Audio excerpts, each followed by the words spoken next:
Good afternoon, Lalita ma'am. Am I audible? Yes, Salma. Good afternoon. Good afternoon, ma'am. Yeah, good afternoon. Ma'am, can you just make me co-host? Lalita, I think she has not made me as co-host. Lalita, can you make me as co-host? Sanjana, are you there? Yes, ma'am, I joined just now. Yeah. Lalita, I think she's not there.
Lalita?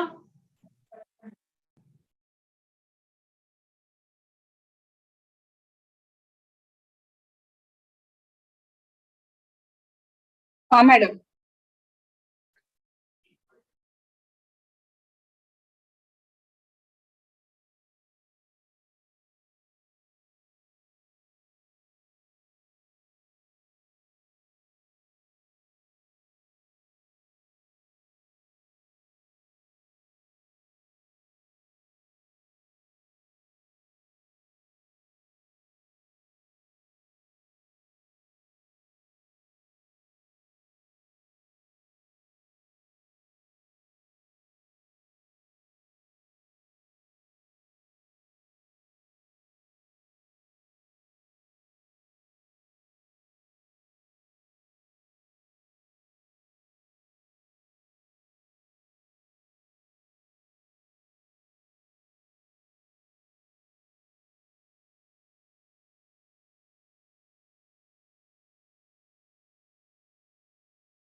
बनाया खींचा share कर रहे हैं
Good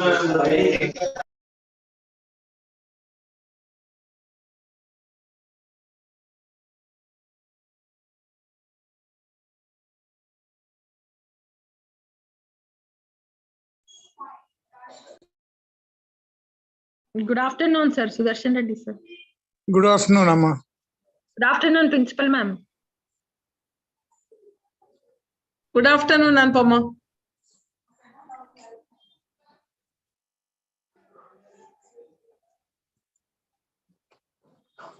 Good afternoon, sir. Good Good afternoon. afternoon, Principal Ma'am. Good afternoon, Salma.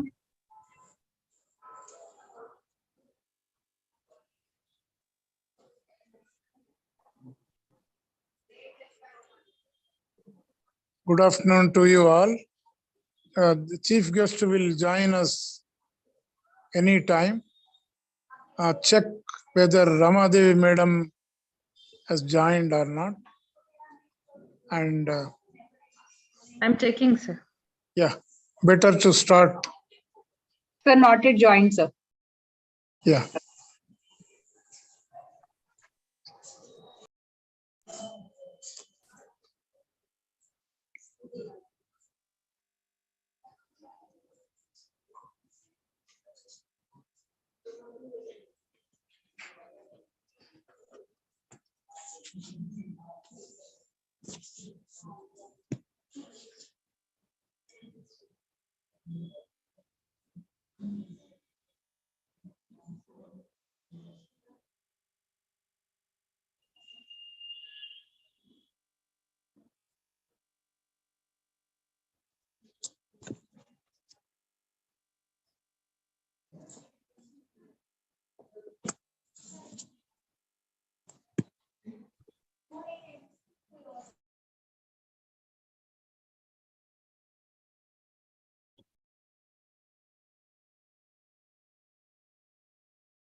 Good afternoon, sir. Limbadri, sir.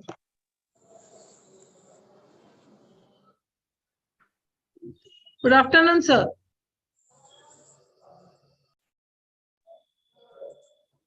Chairman, sir.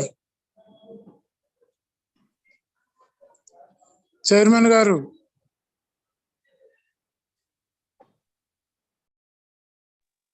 Hello. Hello.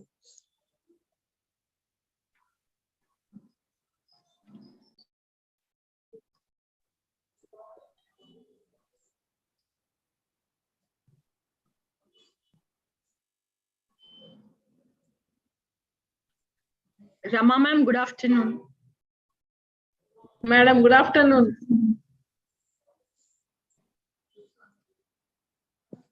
ఏమైంది? ఎవరు respond అయితలేరు? లేదు sir, నాది ఇది వాయిస్ ఆఫ్ చేసి పెట్టాను, నేను మ్యూట్ లో ఉన్నాను అందుకని. Good afternoon madam. 3:30 కదా? Yeah, yeah. 3 o'clock. 3 o'clock. Sir 3 అయిపోయింది కదా 3 o'clock. Yes, yes, yes. We are ready to start. Principal ma'am, shall I begin? Yes, yes. Chairman sir వచ్చిండ్రు కదా? Yes, sir. Yeah. Start. Okay, sir. Thank you, sir. The only person who is educated is the one who has learned how to learn and change by Carl Rogers. Good afternoon, everyone. Warm greetings from RBVRR Women's College, Hyderabad. Myself, Dr. B. Anupama, Coordinator IQAC, extends a warm welcome to the dignitaries. Today's chief guest, Professor R. Limbadri, Chairman, Telangana State Higher Education, Hyderabad. Keynote speaker, Dr. Ramadevi Kondapalli, Advisor, Higher Education and Central Universities. Professor G. Gopal Reddy, former member, UGC, former Pro Vice Chancellor, Central University, Bihar, and GC member of our college. Professor G. Sudarshan Reddy, Secretary cum Correspondent of our college. Professor K. Mutyam Reddy, Secretary, HMBS. Principal Dr. J. Achita Devi, Vice Principal Dr. C. Kavita, eminent speakers of the seminar, heads of the departments, staff members, and delegates from across India to the inaugural program of 4-day national seminar on NAAC 7 criteria in collaboration with NAAC from 4th Jan to 7th Jan 2023. Education opens up the mind, expands it, and allows us to improve and grow our life in many ways. Education system in India is of dates back where children were taught in Gurukulas. Later, they have transformed into schools, colleges, and universities. The best human resources can be produced by providing quality education to them. There is a need of quality education as we are competing globally. The evaluation of quality is important, both internally as well as externally. But emphasis should be more on internal evaluation than the external one, as it is done through self-study, self-analysis, and self-interpretation. Accreditation of higher education institutions is very crucial to provide quality education. The purpose of the establishment of NAAC is to enhance, promote, and to maintain quality education in higher institutions. The accreditation status of higher education institutes speaks about that particular institute is meeting the standards set by the accreditation agency. National Assessment and Accreditation Council has identified a set of 7 criteria to serve as the basis of its assessment procedures.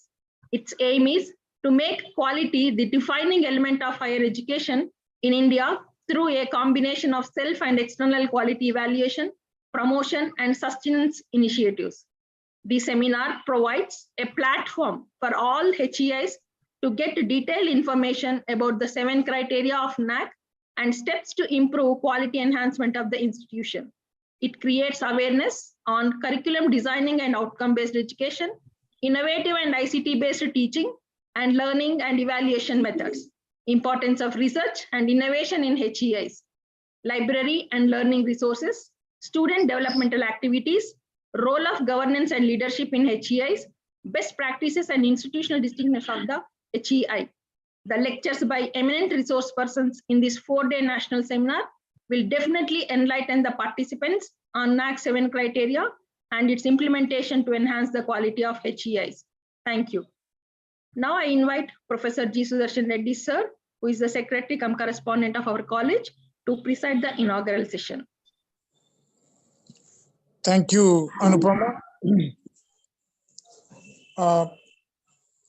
Let me at the outset to thank the IQAC cell of the RBVRR Women's College for organizing this 4-day seminar on NAAC 7 criteria in collaboration with NAAC Bangalore. We have with us today, this afternoon, to inaugurate this seminar, Dr. Professor R. Limbadri Garu, Chairman, State Council of Higher Education, Government of Telangana, who has been a guiding force for us in the area of higher education, because he has been a friend and helping us in various ways to promote higher education in the state of Telangana. Ours is one institution which has been autonomous and also trying to follow the philosophy of NAAC, because the 7 criteria is based on the philosophy of NAAC to improve, to set the standards and to improve upon the standards set by them from time to time, and to promote higher education at various levels. So hence, this 4-day seminar has been planned to provide the delegates as well as the institutions across the country to provide some platform, a platform to debate, discuss, and come to a conclusion. Hence, we, as part of this inaugural session, we invited Professor Limbadri Garu as chief guest and Dr. Kondapalli Ramadevi Garu as a keynote speaker. So Afternoon, I welcome both of them. I welcome on this occasion, and we shall begin the brief inaugural session by inviting Miss M. Sanjana, BSc MZC second year, to sing the prayer song.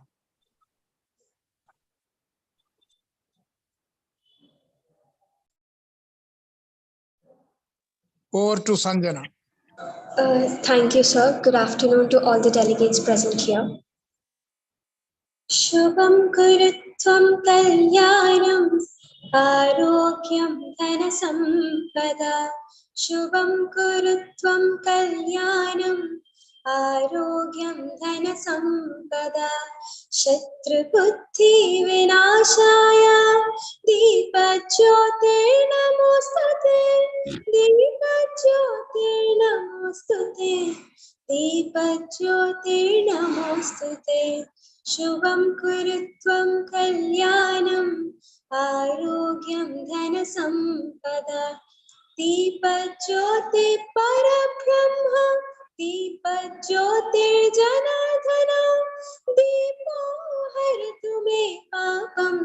Sandhya Deepa Namostute. Shubham Kuritvam Kalyanam Arogyam Dhana Sampada. Thank you, sir. Thank you, Sanjana, for that good prayer song. Now I call upon Dr. J. Achyuta Devi, Principal, RBVRR Women's College, to speak. Thank you, sir.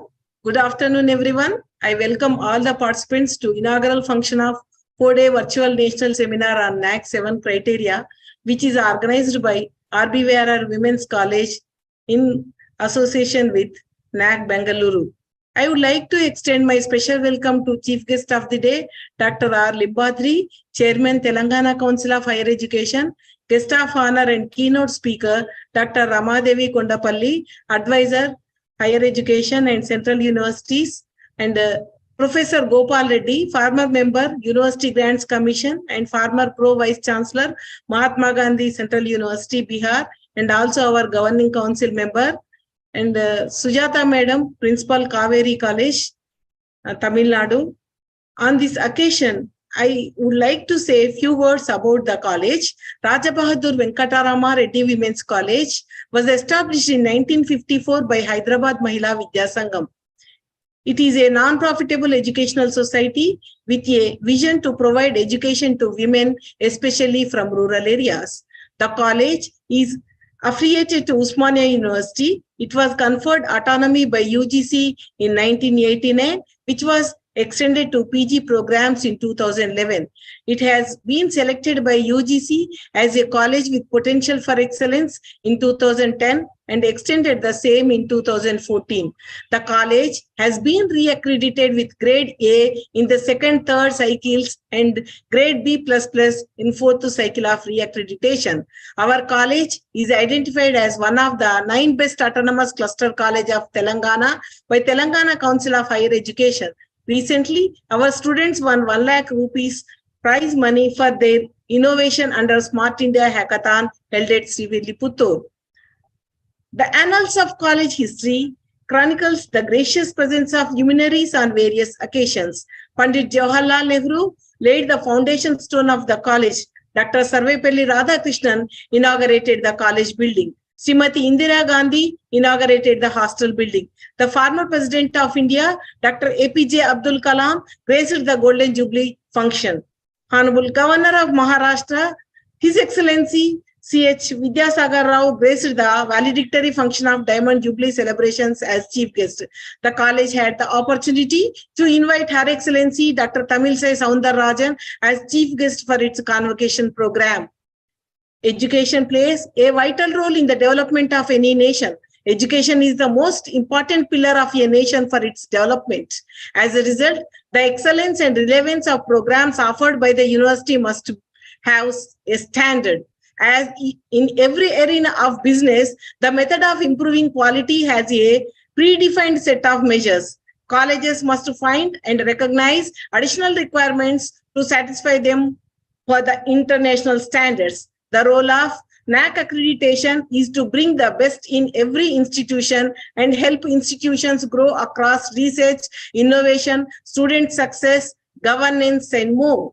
NAAC accreditation identifies the quality of the institute in terms of its education, research, faculty, infrastructure, etc., as well as giving students confidence that they are selecting a quality institution. It gives an institute instant credibility and increases its admissions. NAAC accreditation process helps the institution identify its weaknesses, strengths, opportunities, and threats using a continuous evaluation process. This is the greatest benefit of NAAC accreditation for students as well as higher educational institutions. The SWOT analysis further enables the institutions to understand the need for planning in the internal areas of allocating resources. The accreditation journey introduces institutions to modern and innovative educational methods. In the long run, it elevates the institution's image and offers a new direction of success. In order to ensure seamless internal processes during the NAAC accreditation, higher educational institutions focus on inter and intra-institutional communication and thus eliminates the communication gap between faculty and students. The accreditation journey provides the institutions with consistent details about the quality of courses offered so that the colleges can adopt the best practices. An organization prefers to recruit candidates with better knowledge and skills. I hope that the takeaways from this seminar will further deepens our thinking and stimulate our work for the future accreditation process. I congratulate Dr. Anupama and Salma Begum and their team for organizing such a wonderful seminar. Thank you.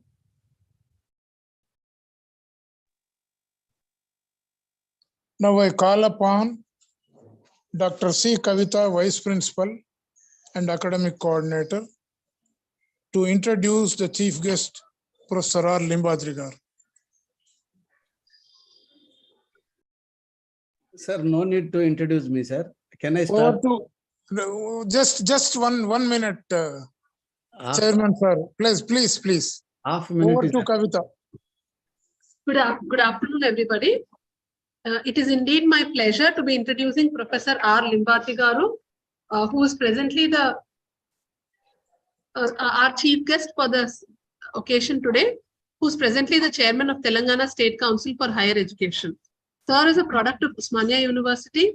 He did his master's in public administration, MPhil and PhD from Osmania University. Sir has 25 years of teaching experience. Apart from this, sir has rich and varied administrative experience also.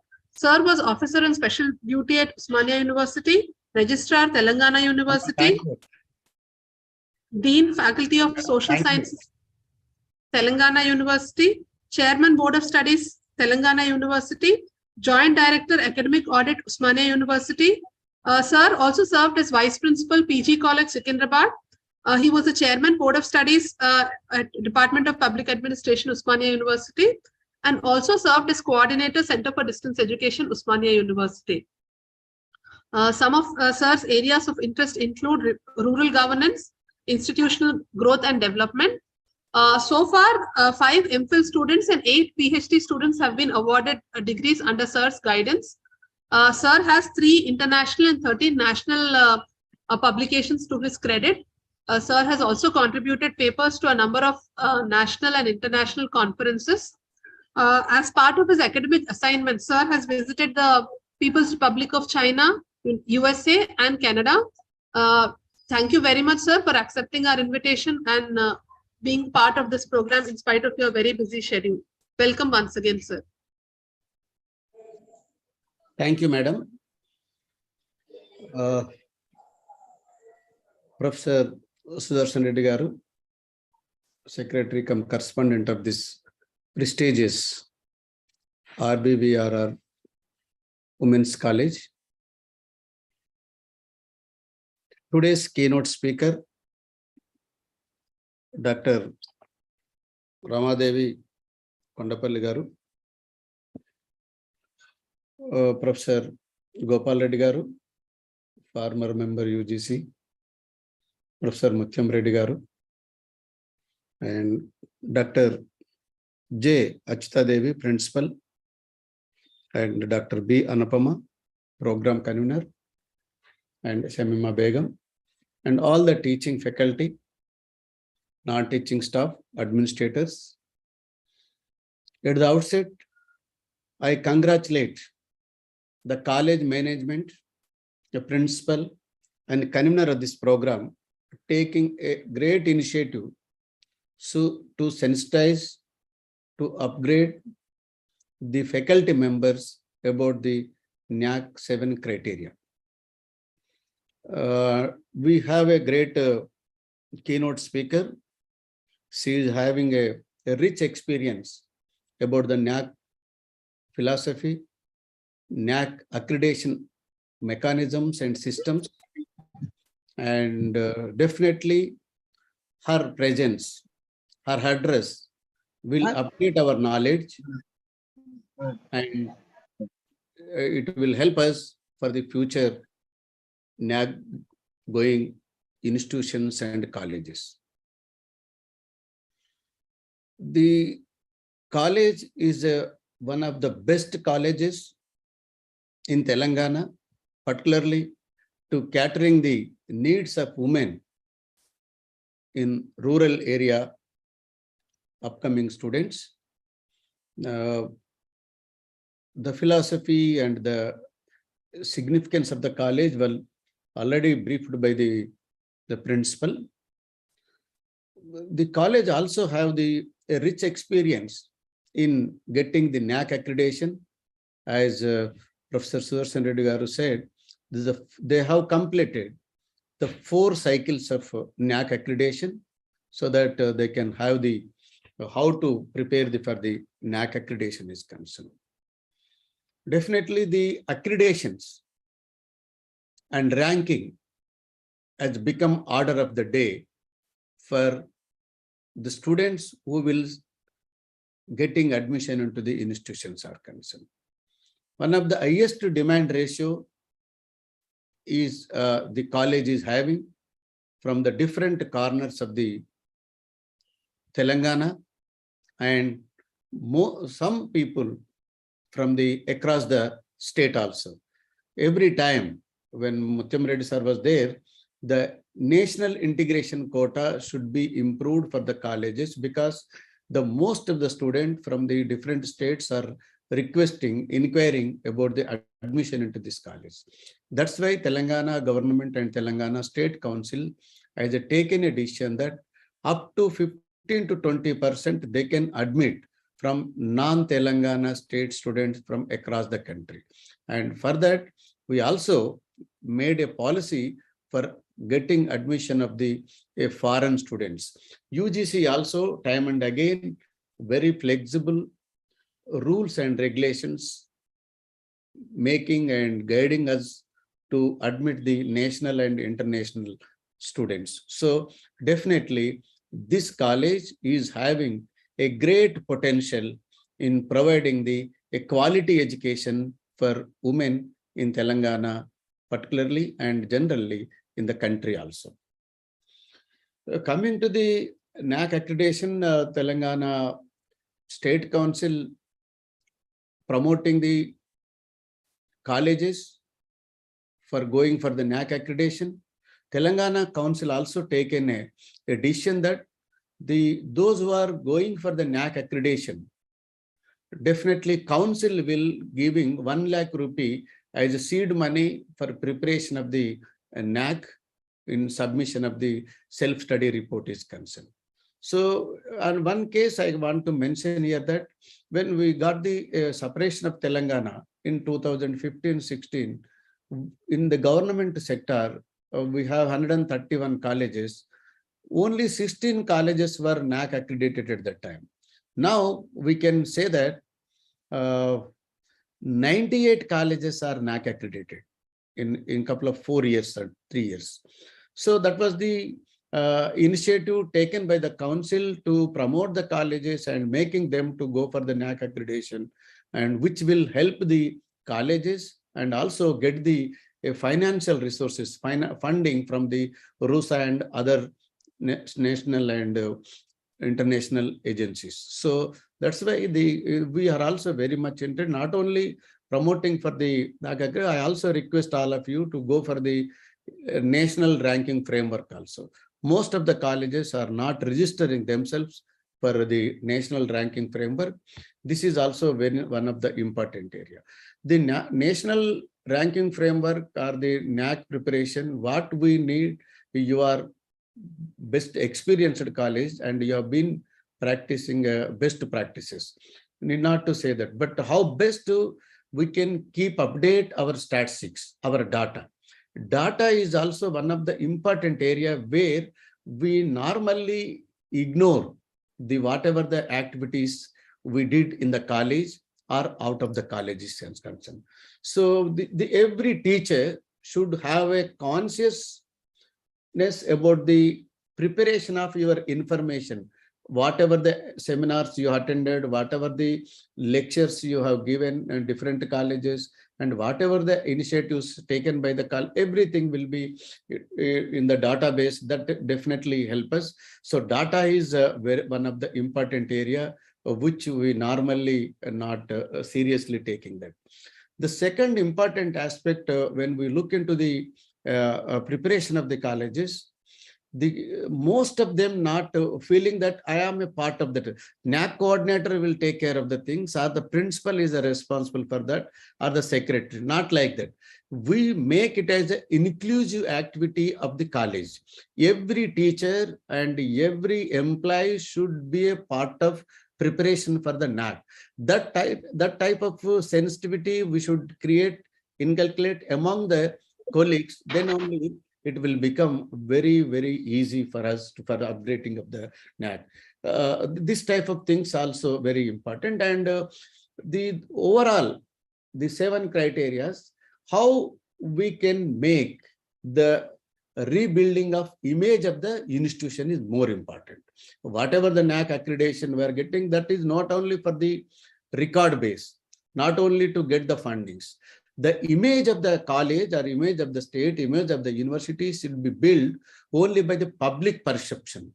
The public perception you should create in the public domain that this college has gone 4 NAAC accreditation, 4 times NAAC accreditation, and 5th time this is the things, so that you will the image of the institution will be built, and that also help us to getting the enrollment more and best students in the college is concerned, and also help the other colleges to motivate by doing or seeing the Red Women's College, what they are doing. That type of the image we should take care of things.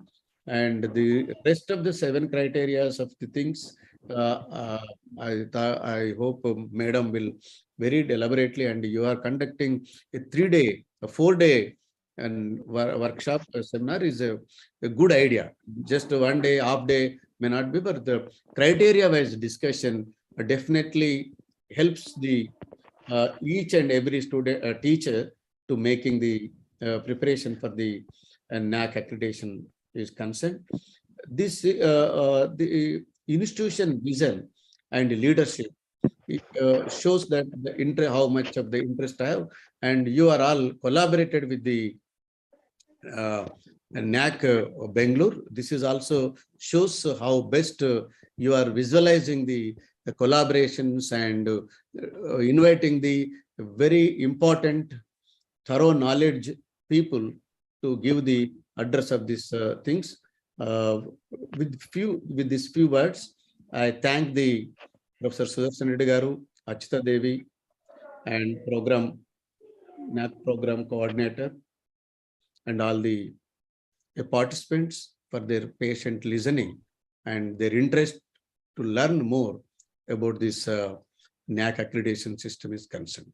Thank you, one and all, and wish you all the best for this 4-day workshop, and wish you Happy New Year for all of you. Thank you. Thank you very much, Chairman Garu, for your kind words and advices, which we follow in the days to come before going to the 5th cycle of NAAC. And I once again profusely thank you for accepting our invitation to be with us this afternoon. Thank you very much. Yeah. Meeting now in Usmania University. Please. Thank you. Thank you. Yeah. Mr. Gopal, sir. Yeah. నమస్కారం sir. నమస్తే sir. అదే నమస్తే చెప్తున్నా. నూతన సంవత్సర శుభాకాంక్షలు. Thank you sir. Global aluminium meeting వెళ్తున్నా? అక్కడ ఉంది కదా. వెళ్ళండి sir. Wish all the best. Thank you sir. Thank you. Before I invite Salma Begum to introduce the keynote speaker, Ramadevi Garu, I welcome another good friend and who has been a great source of strength to me personally and also to the institution, Professor G. Gopal Reddy, my erstwhile colleague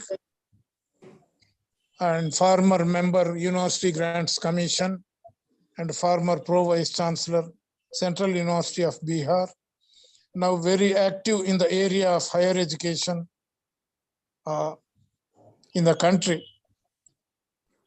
I also invite Dr. V. Sujata, Madam, Principal Kaveri College for Women, Tiruchirappalli, Tamil Nadu, who has been heading an autonomous institution which is continuously having A+, and who has been our almost like a mentor and advising us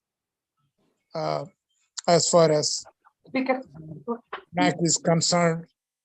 I welcome her on behalf of the management.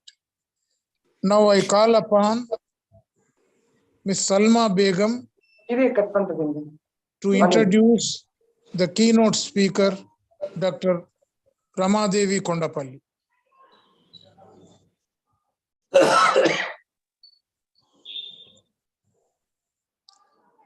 Over to Salma.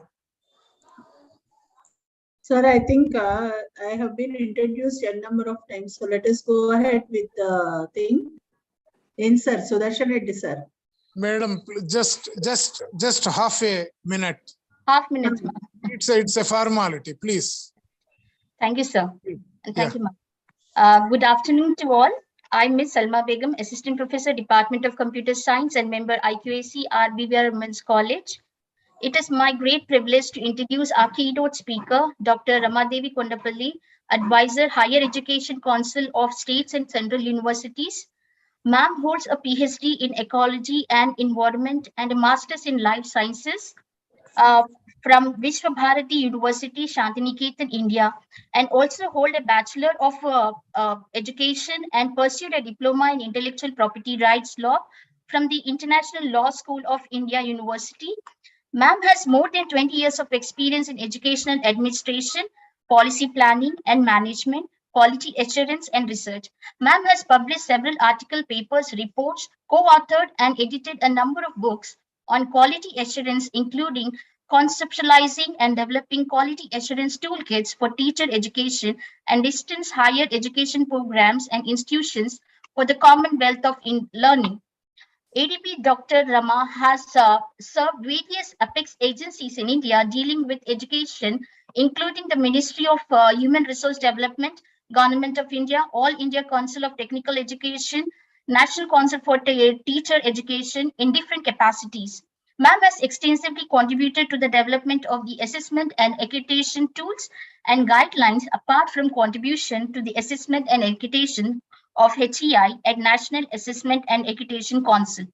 Ma'am has also worked with the UNESCO, UNRWA as Education Quality Assurance Officer. In the capacity of a consultant, Ma'am has been involved in Commonwealth of Learning, UNESCO, ADB, and various agencies and ministries dealing with higher education in Asia and Africa for developing quality assurance frameworks and structures, capacity building, training, conducting quality audits, evaluations, restructuring, and reforming the education systems. In recognition of her contribution, Ma'am has appointed as the honorary advisor to the Commonwealth of Learning and felicitated by Intel Tech for her engagement in ICT integration in teacher education, commended by UNRWA for drafting and implementing the education reform agenda. Currently, Ma'am is engaged with the Higher Education Councils of States of UP, Bihar, MP, etc., and 5 central universities as advisor, QA, and actively involved in NEP implementations. With this brief introduction, I welcome Ma'am to take over the session. Thank you. Thank you, Salma, for a very long introduction. Thank you so much. Respected Sudarshan Reddy Garu, respected Gopal Reddy Garu, and Nimbadri Garu, Dr. Anupama ji, and Achyuta Devi Madam. Thank you for giving me this opportunity. First of all, I wish you all a belated Happy New Year and an advanced Happy Sankranti to all of you. With this, this time I thought I'll not share my slides and I'll just give a small talk, because you are having this program from 4th to 7th of January, which is very long schedule you will be having. And there are speakers, very experienced speakers, I observe that who will be delivering their talks and sharing their experiences with all of you. So I thought that it will be better if I will just talk to you on a few reforms and changes which are happening in the education system, and also on the accreditation component in the country. I know all of you are very familiar with what is happening and you are all updated. But I would like to, talk to you on how we should go ahead with implementation, which is being a major challenge with the institutional levels, which is felt, which is not a challenge, but it is being felt as a big challenge for the institutions. First of all, I was very happy to hear to Limbadri sir talking of so much of support the state government is giving for quality improvement of the institutions, both in terms of bringing them on board for accreditation as well as NIRF. So a few days back, I was discussing with some of the university representatives of JNTU when I was attending some board meetings in some of the autonomous colleges. It's very unfortunate that we see that, we are not able to figure out in NIRF because of very small reasons of the type of presenting of our data in the NIRF formats. And also, of course, there are certain challenges with the university system in terms of implementation of the curriculum, conduct of examinations, declaration of the results. And also, most often we see that the pass percentage in autonomous colleges has drastically come down, especially in sciences and engineering colleges. The reasons are very varied, and the university gives varied reasons for that. In some of the so-called good colleges, I observed that the first semester results were as low as 16%. Which is, and for that, the reason they give, students are very relaxed, so they don't perform well, etc., etc. But one thing the colleges and the university should understand is how to handle the situations. Because what is happening, especially, if there is one backlog which happens in the first year, that will influence and impact the placements of the college. Because many of the good companies doesn't want students who have a backlog.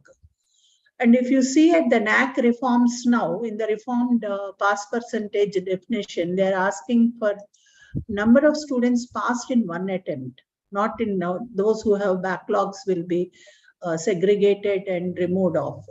So under the situation, one, you are losing in NIRF as such because your final year pass percentage comes to something around 65% to 70% is a maximum. Nowhere I see that, none of these autonomous colleges, especially engineering, is going up to 75 to 80. Whereas the benchmark set for pass percentages either in NIRF or NAAC is 90%.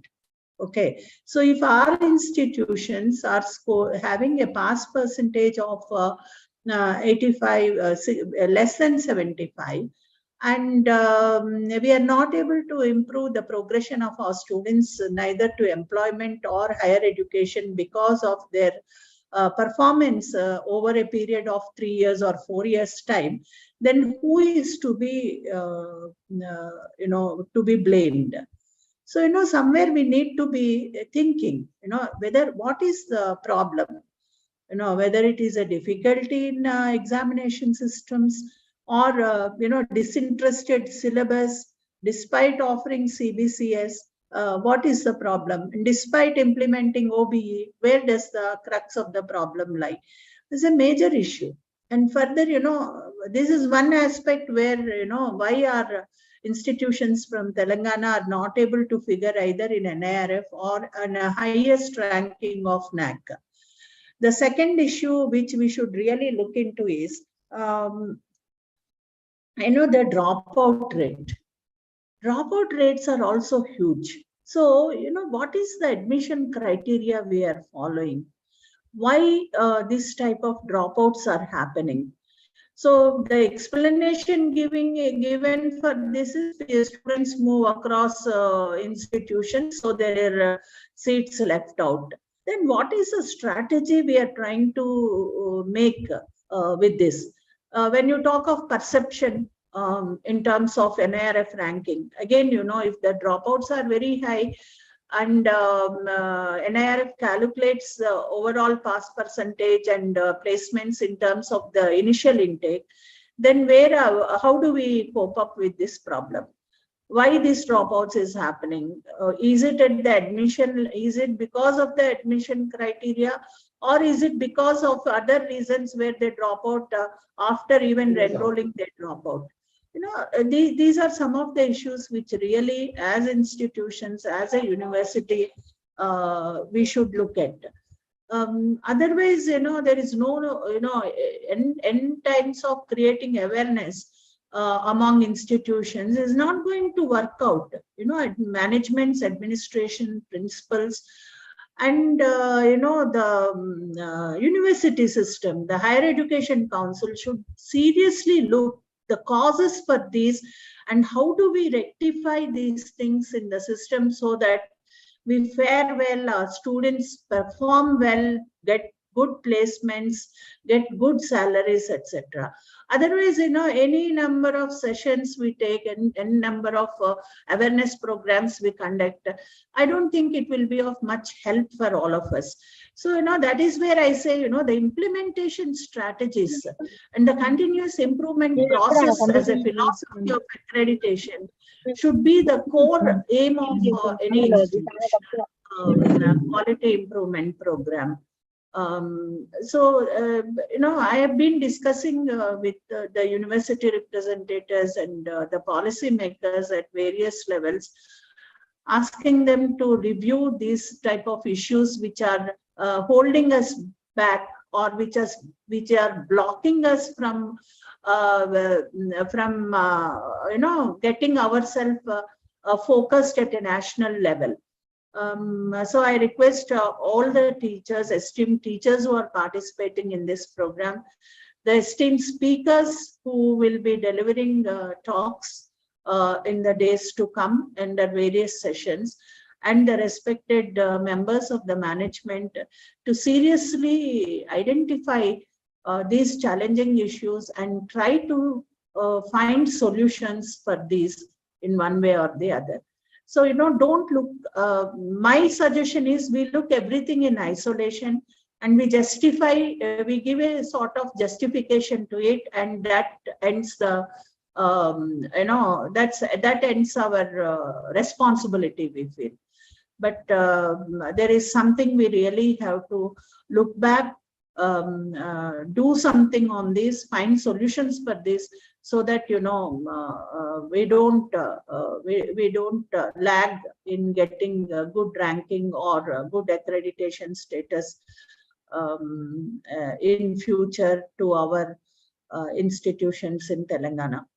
Now coming to one good thing what NAAC has done in the recent times is it has opened up its benchmarks.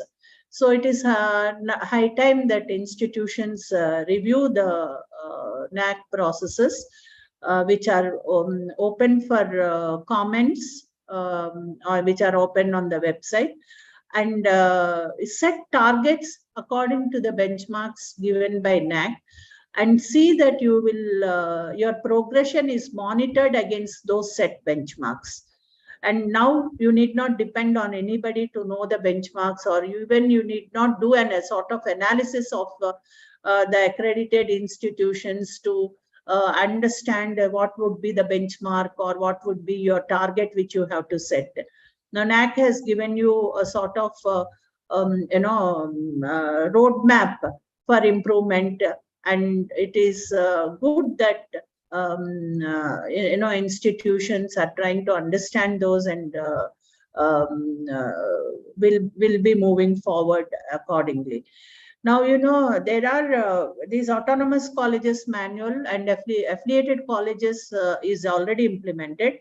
Autonomous college manual and the benchmarks are open for discussion. NAAC has put it on its website, asking to give suggestions and feedback on the target set and the questions which are set. So there are a few things which I'll not hint you, but I advise you. There are a few things which needs relook by NAAC.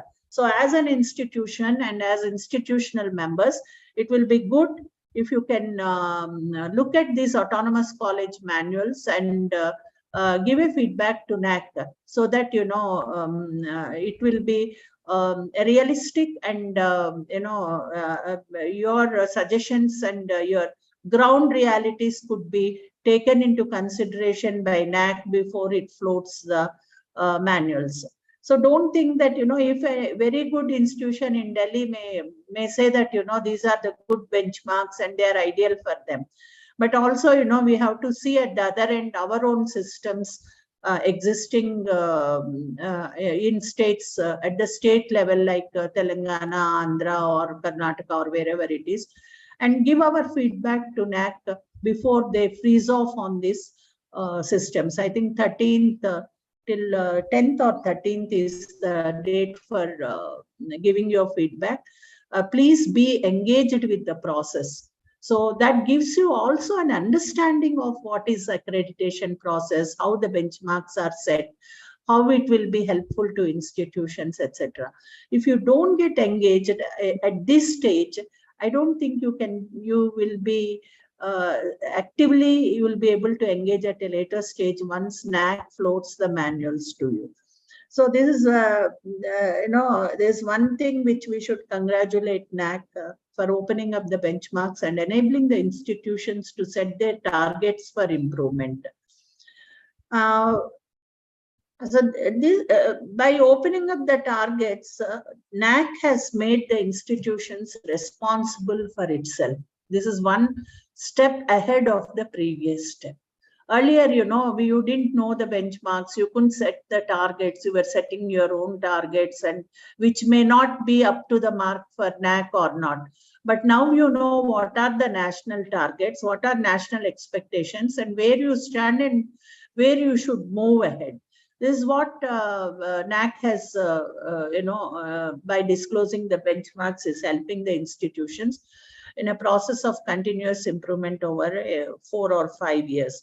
And this new manual is going to be implemented from 1st of February.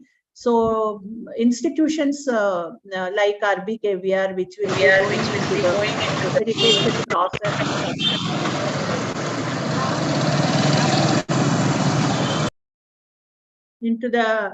will be submitting themselves for the accreditation.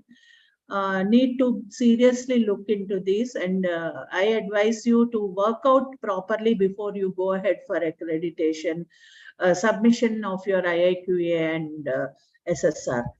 Now coming to the changes which the NAAC has brought out, most of you might have observed. One very important change is aligning their criteria and metrics with NEP. So everywhere they are asking, how did you align your processes to NEP, National Education Policy? So what are your implementation plans? How are you doing it? For example, in outcomes-based education, how did you define your outcomes? Then whether there are a lot of skills component which are involved into it, whether there is a lot of entrepreneurship component which is engaged or involved into it. These are some of the questions which already existed, but they are laying more stress. If you observe that, they have made this quantitative question converted to qualitative question, because it's a process now. you know, how much you have done in the development and revision of your curriculum in alignment with NEP. That is what they are trying to review and see. What are the new reforms at the college level in implementing NEP? The colleges and the universities are doing. So this is one thing which has been come. And with this multiple exit and entry points prescribed by NEP as a major component of reform in higher education, NAAC is also increased and improved the benchmark of value-added programs. Okay, now you can see one thing, number of value-added programs, and as a credit-based value-added program is what the new benchmarks, the new processes are asking for you. So they're just unlike the earlier procedure, they also used to ask you the number of programs, these value-added programs your students attended, percentage of students attending the value-added programs. Now they have merged it into a qualitative component, because these value-added components are the skill development programs, and this is what is the student going to take up on board and move out as and when they require to move out, and come in as and when they require to come in. So this is one major change which they have brought in terms of criteria 1. So it is good for you all to review these criteria and understand them. Just they made quantitative to qualitative. So this is embedded into qualitative. This is only quantitative. So the little bit of benchmarks have been revised. That is not the thing which one should understand. So institution should also include non-credit courses on board. So value-added courses should be non-CGPA courses, but make them mandatory. And one component which NAAC has also is encouraging is the online completion of these courses. Participants can, organizers, can you mute the participants? Because I see a lot of disturbances coming in between, which hinders our talk process. Thank you so much. Done, ma'am. Thank you. So, yeah. So what I'm telling is, it's not just conversion of qualitative to quantitative, quantitative to qualitative, etc. It's beyond that. So you should try to understand, in terms of NEP, like, these value-added courses should be included as a mandatory courses, non-CGPA mandatory courses. For example, every student may have to undergo at least 2 to 4 courses, which will help them in case of exiting the institution, which help them to, either go for employment or transfer themselves into some other programs. So this credit accumulation, credit transfer is the implementation component embedded into criterion 1 of NAAC. That is what you should try to understand. So 3 components are embedded there of NEP in criteria 1. That is credit accumulation and credit transfer, multiple exits and multiple entries. Okay, so this becomes very, very important, and also your participation in the academic bank of credits. So these are very important things. So it's high time that you review your curriculum in terms of the new revisions which are happening both for NIRF and NAAC. NIRF is also asking how many online courses are being offered by the institutions. That has been an evaluative component since last year. And if you are not offering those courses, then again, it becomes a problem. So it is not possible to achieve the target of NAAC if you are offering these courses, benchmark of NAAC, if you are telling that I'm offering these courses only on face-to-face modules. It's next to impossible, because the time frame will not be sufficient to offer all these, or for the students to take all these programs only through face-to-face matrix. Now, criteria 2, there is not much of change, except that institutions, almost 70% of the institutions have not used the facility of 20% flexibility of implementing changing the curriculum and implementing the curriculum online, given by both UGC and universities. So that is the one of the major component which under criteria 2 NAAC is going to evaluate in terms of pass percentage, in terms of online content development, etc., etc. And also the FDPs and the progression of the teachers towards this is going to be one of the things. And in the second criteria, you can see now that, the mentor-mentee system, which is a process-based system, which have been earlier quantitatively introduced as a quantitative component, now has, evolved and, highlighted as a process component. So this is made as a qualitative component. So you understand how, NAAC introduces a concept, and as it moves into the next revision, it becomes into an impacted implementing process-based component. So the process and outcome of mentor-mentee system is going to be reviewed by the visiting teams, and so it is very much necessary that you develop a scientifically proven and systematic, more formalized type of mentor-mentee systems, which will be which has the process has to be written, policy decisions on the processes have to be taken before you start implementing on these things. Other than that, there is no much change. Of course, pass percentage I have talked to, which needs a thorough review, because now they are going to see the percentage of students who have cleared the examination as a first attempt, not by, not on overall pass percentage is not going to reviewed. And it is here our institutions get poor performance ranking in case of NARF, because we show an intake, including our EWS quota, which is not, which over and above their capacity. But you show the full EWS intake also as your sanctioned seats. So in NIRF, the sanctioned seats make the starting point for evaluation of perception in terms of students, number of students, percentage of seats filled, and also in terms of pass percentage by the time they reach the final year.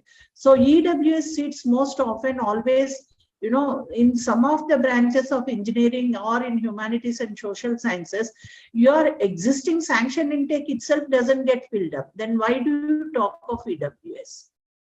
So by popping up your intake capacity, though they remain unfilled, almost 20% of your things then remain unfilled, then you lose in terms of number of seats filled as well as overall pass percentage, final year pass percentage. So in this aspect, unless your there is a decision at the governing body level that unless the intake is filled and that seats are over and above the sanctioned seats and not part of your sanctioned intake, you will not be able to perform or move ahead in your NIRF ranking. Okay, so this is one thing regarding second criteria. So pass percentage, students enrolled, and the sanctioned intake. How do you manage and see and reflect your sanctioned intake data makes a very, very important component of your scoring under criteria 2. Under criteria 3, the type of extension activities, it's one good thing. Percentage of students participating in extension activities has been removed because there's a lot of overlap. We found that, it is observed from NAAC data that only a group of students get into some of the activities, and that gets multiplied when you just see the percentage of students participating in the extension activities, and it cannot be validated properly. So some of the institutions get very high score, some of the institutions get low score. So it is very important the type of extension and outreach activities you carry out during the assessment period or during the year makes it very important. and the quality of the activities and the type of outcome which is coming out of these activities makes a major impact on the student performance and the students and the institutional performance. So they have changed somewhat a little bit on this thing. And in line with NAP including undergraduate programs also being research-based, research at undergraduate level also, the number of papers published per teacher and the number of book chapters published per teacher has been drastically increased. So there is a lot of revision on that. So, you know, if you are implementing NAP, then there is also an undergraduate research component which comes from UG, PG and PhD. So 3 levels will be there.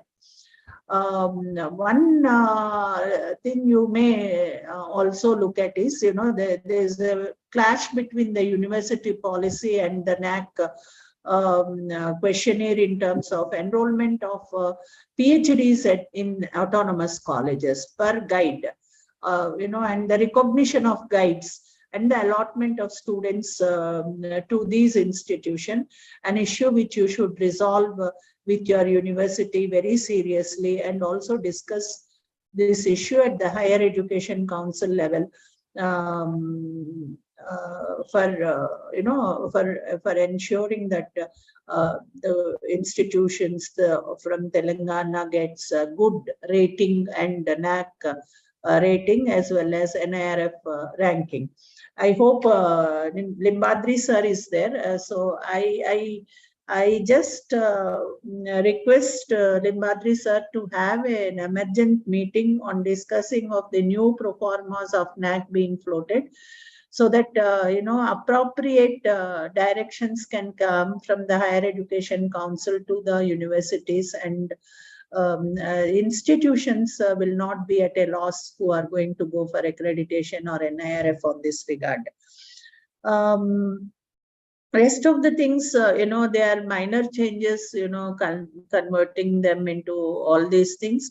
But the last criteria, I feel that institutions should be more focused and not very casual in their, you know, recording their best practices, as well as, you know, institutional situatedness, gender issues, etc., etc.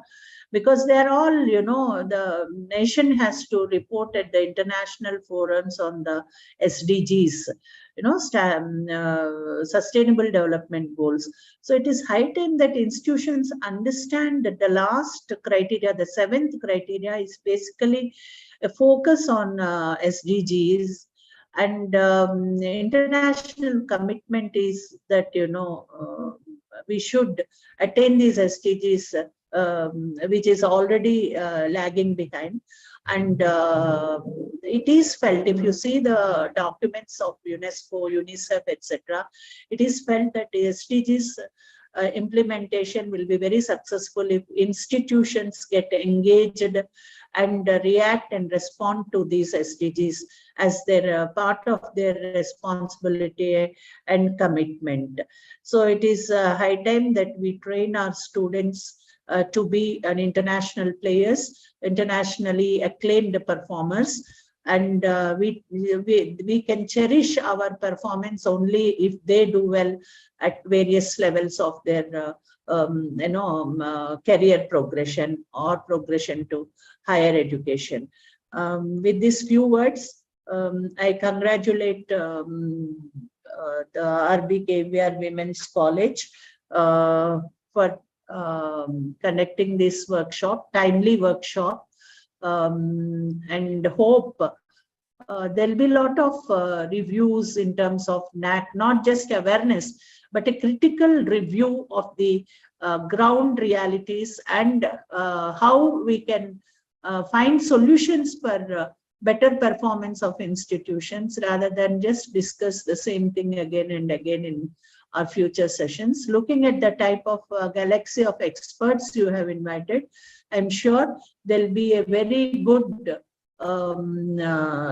discussion where you all will find solutions and will do well in understanding the NAAC and NIRF process and contribute to the development of this youth of this part of the country. So thank you so much. all of you for giving me this opportunity. Thank you. Thank you, madam. Sir, Firstly, I would like to thank you for accepting our invitation to be with us this afternoon. Secondly, you have given in a short time wonderful inputs, which we will implement in the course of our going to NAAC in the preparation of SSR and all that. And you have been our well-wisher and mentor, and we will continue to cherish and accept your advices in the days to come. Now sir, 1 minute. Sir, yeah, please 1 go. minute, sir. Dr. Rama ma'am, please accept our appreciation certificate as a token of our gratitude, ma'am. Thank you, ma'am. Salma, can you share? Yeah, I can see it. 1 minute, ma'am.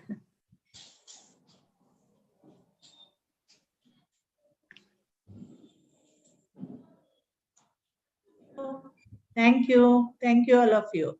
Thank you, ma'am. Thank you so much, ma'am. Thank you, ma'am. Now I call upon Dr. A. Lalita Pravina, Department of Business Management, to propose vote of thanks. Thank you, sir. Very good evening to everyone. Here this afternoon, I'm here to spell out few words of thanks to all the dignitaries present along with us to attend this inaugural session. We know that success is not a destination, but a journey, believing in philosophy that victory belongs to the most persevering. With this belief, the IQAC of RBVRR Women's College had planned for a 4-day national seminar on the NAAC 7 criteria. We are extremely grateful to our chief guest for the inaugural session, for attending the inaugural session, Professor R. Limbadri Garu, Chairman, Telangana State of Higher Education, for accepting our invitation in spite of his tight schedule and for speaking so many good words about the college. It really means a lot to us, sir. Sir also threw light on various policies and schemes that are brought up by the government to encourage quality education in the educational institutions in the state of Telangana. And we are very thankful for that. Thank you so much, sir. We thank our keynote speaker, Dr. Ramadevi Kondapalli, Advisor, Higher Education and Central Universities, for making it convenient to attend our program. Madam, it has been a really very enlightening session by you.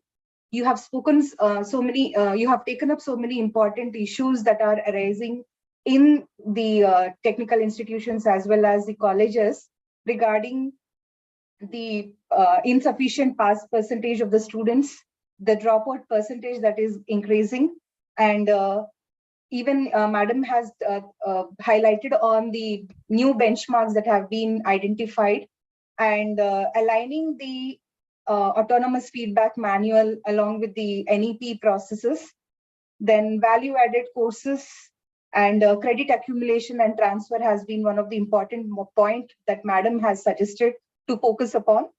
And regarding the second criteria, the mentor-mentee activities and whatever the processes or the outcomes of these mentor-mentee activities are there, Madam, we will definitely try to focus on that.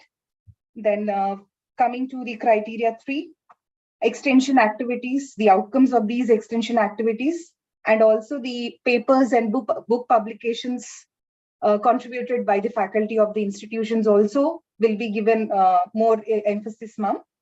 And overall, I think whatever Madam has suggested regarding all the criteria, it was really a very enlightening session and very resourceful for all of us to focus more on them in case we are really achieving for A or A++. Thank you so much for contributing your time, ma'am, and also giving us so much, so many important aspects to focus upon, ma'am. Thank you very much. I must mention my deep sense of appreciation and gratitude to all the guest speakers name by name, who will be very resourceful in the sessions to come in these 4 days with their wonderful lectures, wherein they will be talking about so many aspects and the criteria of NAAC with their experience and knowledge. I thank each one in advance for accepting our invitation and for spending their valuable time with us in the coming 4 days. We acknowledge the vital and favorable role played by the Honorary Secretary of HMBS, Professor Mutyam Reddy Garu, and the Secretary cum Correspondent of our college, Professor Sudarshan Reddy Garu, without whom it would not have been possible to organize this event. A special thanks also directed to Dr. Sujata, Madam, Principal, Kaveri College, Tamil Nadu, for her spoken and unspoken words of encouragement and participation in this inaugural session. I'm also thankful to our Principal, Dr. Achita Ma'am, whose role has been pioneering, especially to coordinate and organize this event in such a successful manner. I would fail in my duties if I don't thank Dr. Anupama, Coordinator IQSC, who have planned this program with meticulous care and made selfless efforts to make it a unique program. I place on record the goodness of all the participants from various institutions. I thank all the participants who added glamour to attend the to our inaugural program with their presence.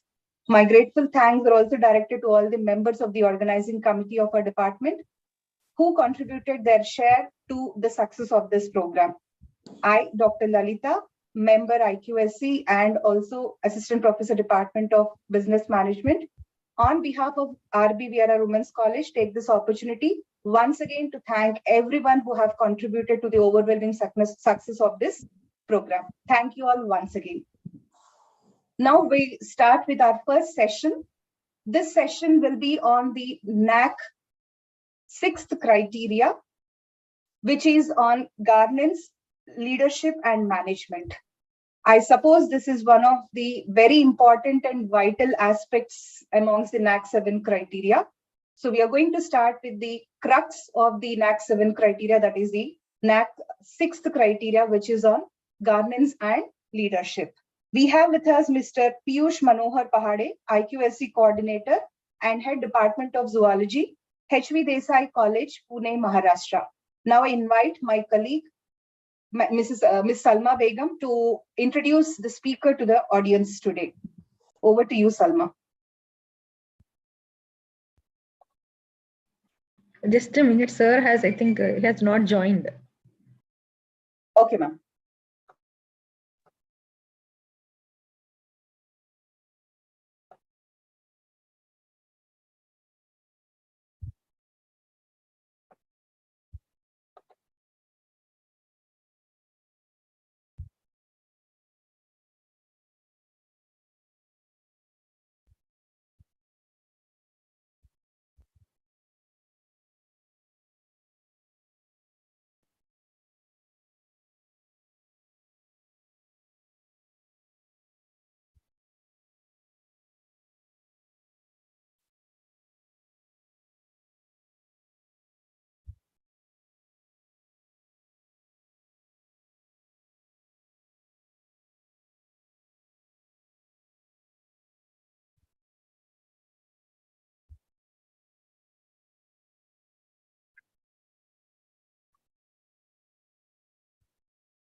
ఇప్పుడు technical session రేపటి నుంచి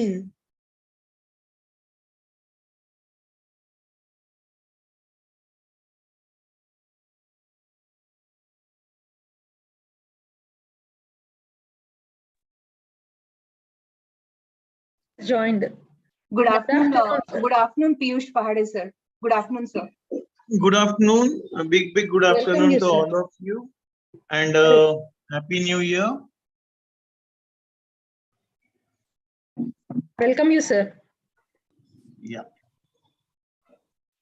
Ma'am, can I start? Yes, sure. Thank you, ma'am. Thank you, sir. Governance is a way of organizing, amplifying, and constraining power. Leadership is the capacity to translate vision into reality. Good evening to all. Myself, Salma Begum, Assistant Professor, Department of Computer Science, and member IQAC RBVR Women's College, Hyderabad. It is my great privilege to introduce Mr. Pahari Piyush Manohar, Coordinator IQAC and Head Department of Zoology, HV Desai College, Pune, Maharashtra, the resource person for the session on Criteria 6, Governance, Leadership, and Management. Sir has more than 30 years of academic experience and has 10 research papers in international journals, 8 books related to the biological sciences, presented papers in national, international conferences, and also chaired sessions in national conferences in zoology and quality-related conferences. Sir is a founder member of IQAC Cluster India, which provides assistance for NAAC accreditation and quality assistance in academics. Sir is associated with the Wakefield Industries, Malhotra, Wakefield, Whitecoat Software Solution as academic experts. And as a software trainer, Sir has been invited for HRDC Pune and for corporate trainings. And Sir has conducted more than 2,000 workshops on the topics of 7 habits of highly effective people for the big cross section of the society. Sir has invited as a resource person for faculty development programs, for teachers and non-teaching community, and also a member of Board of Studies for many colleges and universities. Sir has designed many standardizations of processes in academics, which helps the many organizations in documentation processes, policy writing, academic audits, website standardization, institutional SWOC, etc. Sir is also has institutional association as an IQAC member for reputed education institutions such as St. Terrace Institute of Education, Santa Cruz, Mumbai, Vivekananda Institute for Professional Studies, New Delhi, Modern Law College, Pune. With this brief introduction, I welcome Sir to take over the session. Thank you.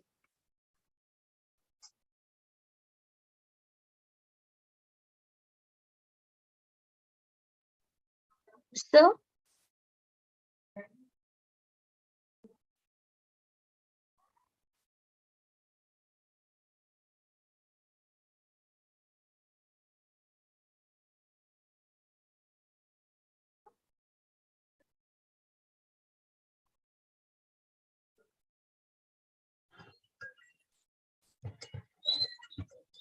Sir, you can unmute yourself, sir.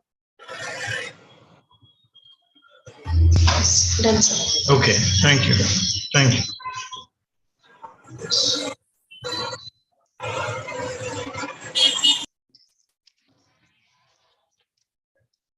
Well, very good evening to all of you.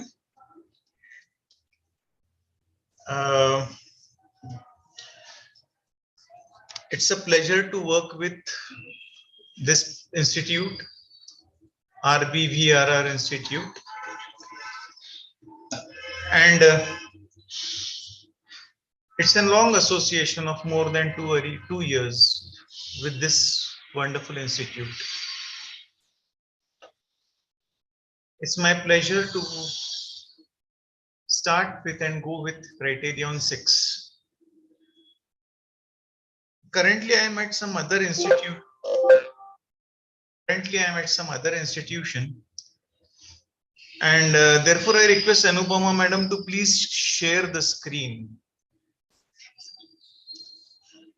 My presentation is with her, so I request her to please share the screen. Yes, yes, I'm sharing it, sir. Yes, please. Thank you.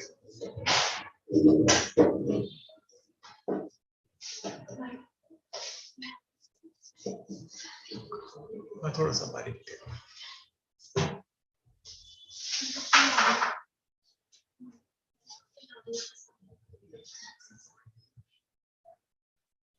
To me, criteria 6 is the criteria of all the criteria. It is the boss of all the criteria. So governance plays a big role, and therefore, when we are talking about criterion 6, well, when we are talking about criterion 6, governance takes care of all the criteria. One verse, please. So let's look into this criterion 6. In 2022 June, some things have changed with respect to this criterion. Overall itself, in the NAAC manual, and especially when we look into this particular criteria, they have merged up some questions. And because these questions have been merged up, the number of questions have reduced. So, though the number of questions have reduced, the questions still remain the same. So, keeping that in mind, we need to look at this particular criterion. So, when we are looking at this particular criterion, let us look into what does this criteria offer. Madam, next slide, please. When we talk of this criterion, we are talking about 6.1, 6.2, 6.3, 6.4, and 6.5. 6.1 is institutional vision and leadership. 6.2 goes with strategy development and deployment. 6.3 goes with faculty empowerment strategies. 6 point goes with financial management and resource mobilization. And 6.5 goes with internal quality assurance system. All these questions were the same all the time. All these questions were the same all the time. However, the only thing is that they have been merged out and the number of questions have been reduced out. So let's go to 6.1. Next slide, please. Fine. 6.1 goes with institutional 6.1 goes with institutional vision and leadership. This question talks about these aspects that you are able to see in the picture. It talks about the vision, it talks about the mission, it talks about the decentralization and sharing of the work. So these are the big areas that we are able to see when we talk about 6.1. Next slide, please. Next slide, please. Yeah. Fine. This is the question that you are able to see. The governance and the leadership is in accordance with vision and mission of the institution, and it is visible in various institutional practices such as decentralization and participation in the institutional governance.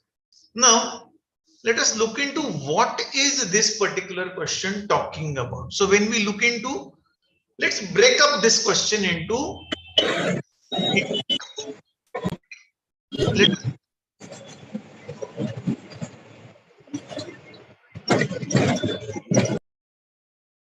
let us break up this particular question and try to understand what is it talking about. Salma? Yes, sir. Yes, sir. Yeah. Let us look into it. It is talking about governance and leadership. Number one, with respect to what? Vision, mission. And how is it reflecting out? It is reflecting into its decentralization and participation in the governance. So let us look into these areas in greater details. Next slide, please.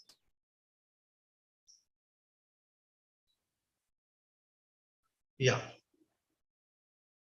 this is this is how actually when we look at NAAC, when we are filling up the SSR, this is how the picture looks up. The question has been modified a little bit, but on the SSR template, this is how you are able to see.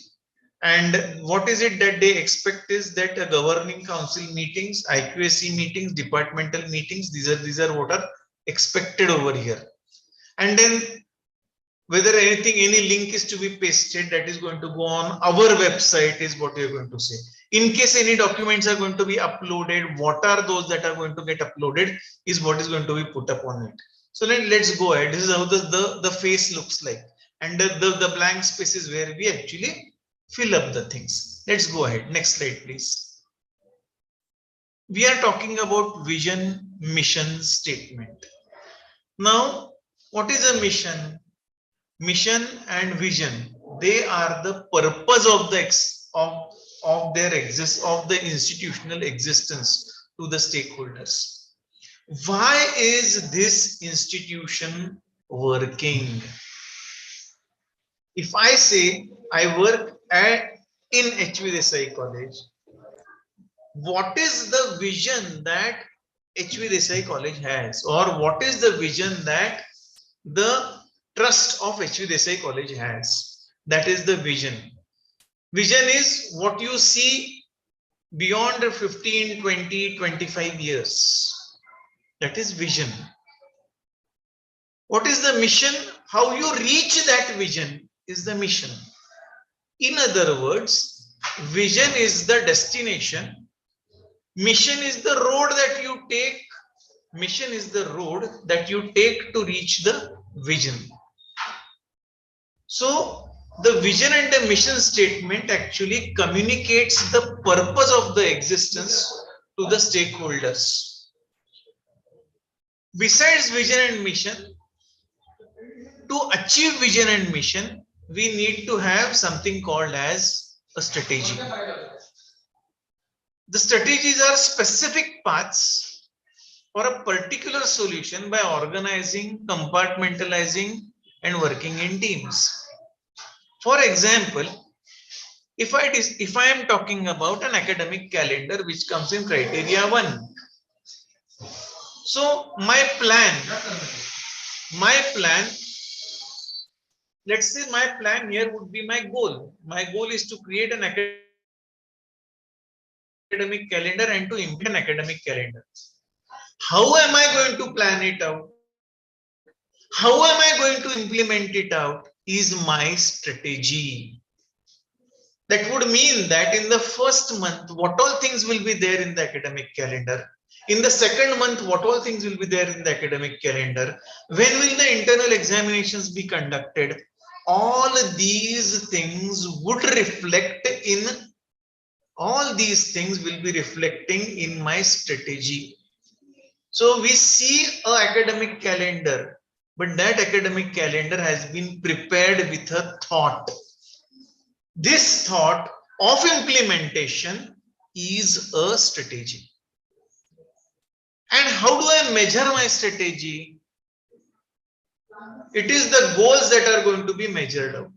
Whether I have completed the thing that we had planned in the first term, whether we have completed the thing that we have planned in the second term, whether we have conducted our internal examinations as per the schedule in the said week of the said month. That is where our vision, mission, strategy, and goals are going to work out. So this is why we need to know, we need to be very careful with respect to what we are planning out, and therefore vision and mission plays a very important role. Next slide, please. Now, what is a vision and what is a mission? Vision is a realistic statement. As I made a mention, mission is, vision is, let us say, the destination, whereas mission is the road. So when we talk of a mission statement, we are actually talking about something that is real, that I can achieve, is what a realistic statement. It has to be a credible statement. When I am talking of a mission, it means that it is commitment to the organization. If we are committing something to our stakeholders, if we are saying we'll give you quality education, that is a commitment. Furthermore, a mission is what it does to the students, what it wants to achieve. Mission always goes with the stakeholder. If I say I am into business, I am dealing with my stakeholder. If I say I am into teaching, my stakeholder is my primary stakeholder is my student, and therefore who the stakeholder is what relates to the mission. When we talk of a mission, it caters to the stakeholder. It focuses on the goals and the aspirations of the stakeholder. If I am talking about giving education, if this institution is talking about giving education to the students, it is also talking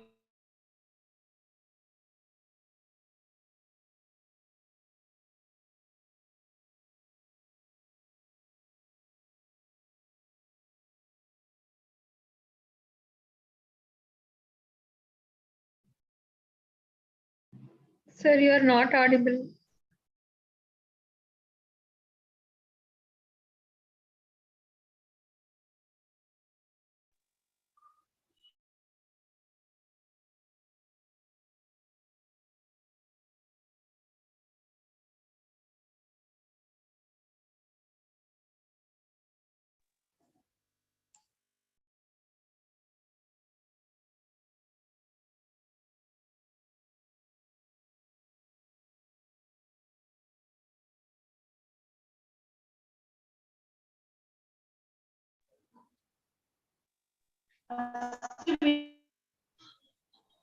Therefore, a vision statement plays a very important role. Vision and mission statement plays a very important role. Now let us go to the next statement, that is the mission, the vision statement. Let's look into it. Next slide, please. Next slide, please. Now, what is a vision statement? We saw a mission statement. A vision statement is usually very brief. Second, it is timeless. A mission statement has a time span. A vision statement is timeless.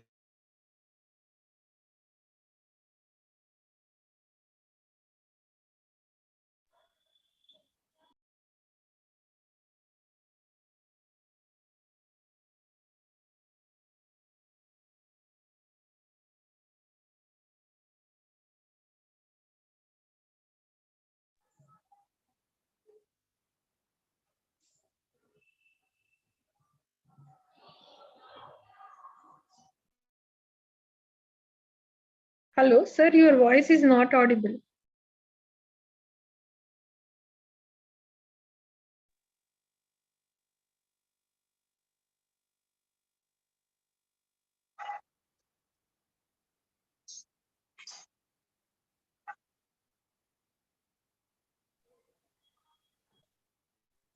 Fine. Furthermore, it helps us to set a standard of excellence. It also bridges the present with the future. The vision is a far goal. Mission is the way you achieve it. So these are something very specific about the vision statement that we talk about. Vision and mission statements are linked to each other, and therefore they are very, very important. An organization cannot be without a vision and a mission statement. If it is there, if an institution does not have its vision and mission statement, you need to see to it that they create one.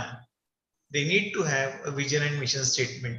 Second, they need to review their vision and mission statement, whether it is right whether it is still ongoing or not, whether some things have changed. For example, when we are talking about a girls' college, educating girls was the mission 50 years ago.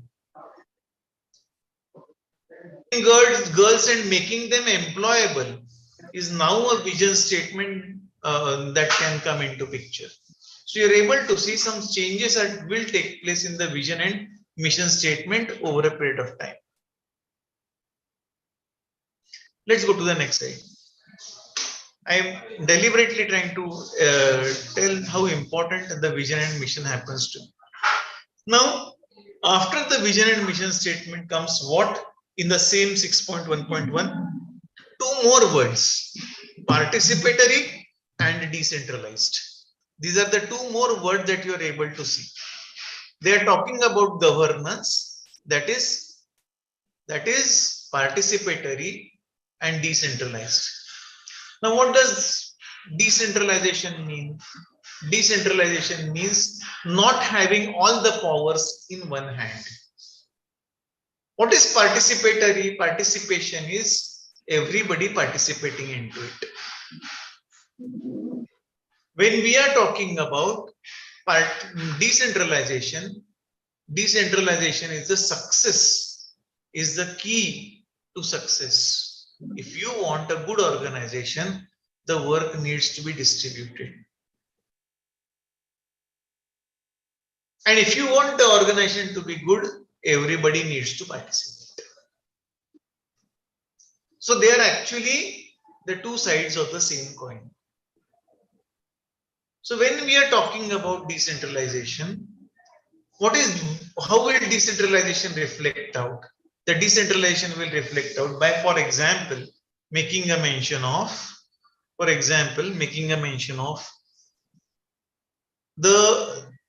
every institution has a fabric.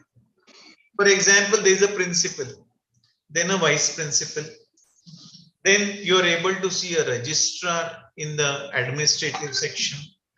Then you are able to see the heads of the department.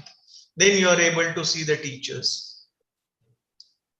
Under the administration, you are able to see that there could be an accountant, there could be, just as there is a registrar, then there could also be an accountant, there will be someone who's taking care of some administration.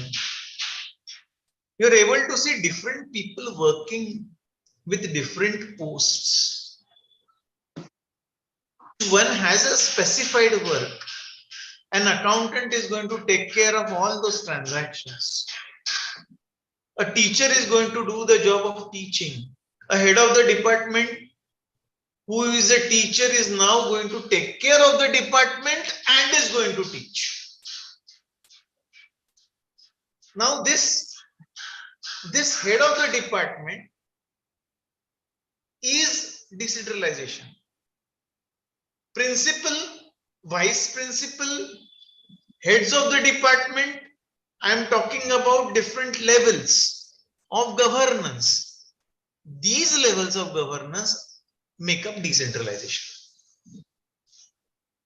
Every post has some specified work. This specified work, which is written down on the paper and is practiced, is decentralization. And the one who's working on that post and is contributing is participation. So therefore, we need to understand decentralization and participation. And therefore, decentralization is key to success, and participation is the reason we are there in that institution. Now let us look at this particular picture. If I am talking about a trust, this trust is made up of trustees. There can be 3, 5, 7, 9, 11 trustees in a trust. These trustees will depute a management. This management would have elected representatives with a span of 3 to 5 years. this management will be having a chairman, a president, a treasurer. You are able to see decentralization and participation also. They are taking care of the college. The college again has a boss who is the principal. The principal under him has, or along with him, with her, has vice principals, administrators, heads of the departments, teachers, a librarian, library staff, committee heads, etc., etc. All this is an example of participatory and decentralized governance. Let's look into the next slide, please. It will further help you. Okay, fine. Let's go ahead. Yeah, please. We come to 6.2. So in 6.1, what we have tried to see? We have tried to see the vision statement, the mission statement. This is one part of the story. The second part of the story is participation and decentralization.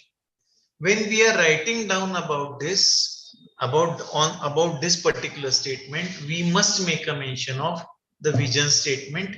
We must write down the mission statement. We must try to explain the linking of the vision statement with the mission statement. We must try to link it up. It should not happen that vision statement is something and the mission statement is something. The vision and the mission needs to match out. The mission must go towards the vision. And there has to be a structure indicating that people are working over there, which we understand through their participation and decentralization. This was 6.1.1. There's only one question in 6.1.1, which is a fused question. Previously, there were two questions. Now we come to 6.2, which is strategy development and deployment. Strategy development and deployment talks about functioning of institutional bodies is effective and efficient. Look at the words. Effective, efficient. As visible from the policies, administrative setup, appointment, and perspective oblique development plan. Now, furthermore, let's look into, there is one more question in 6.2, implementation of e-governance. We'll look at it later on.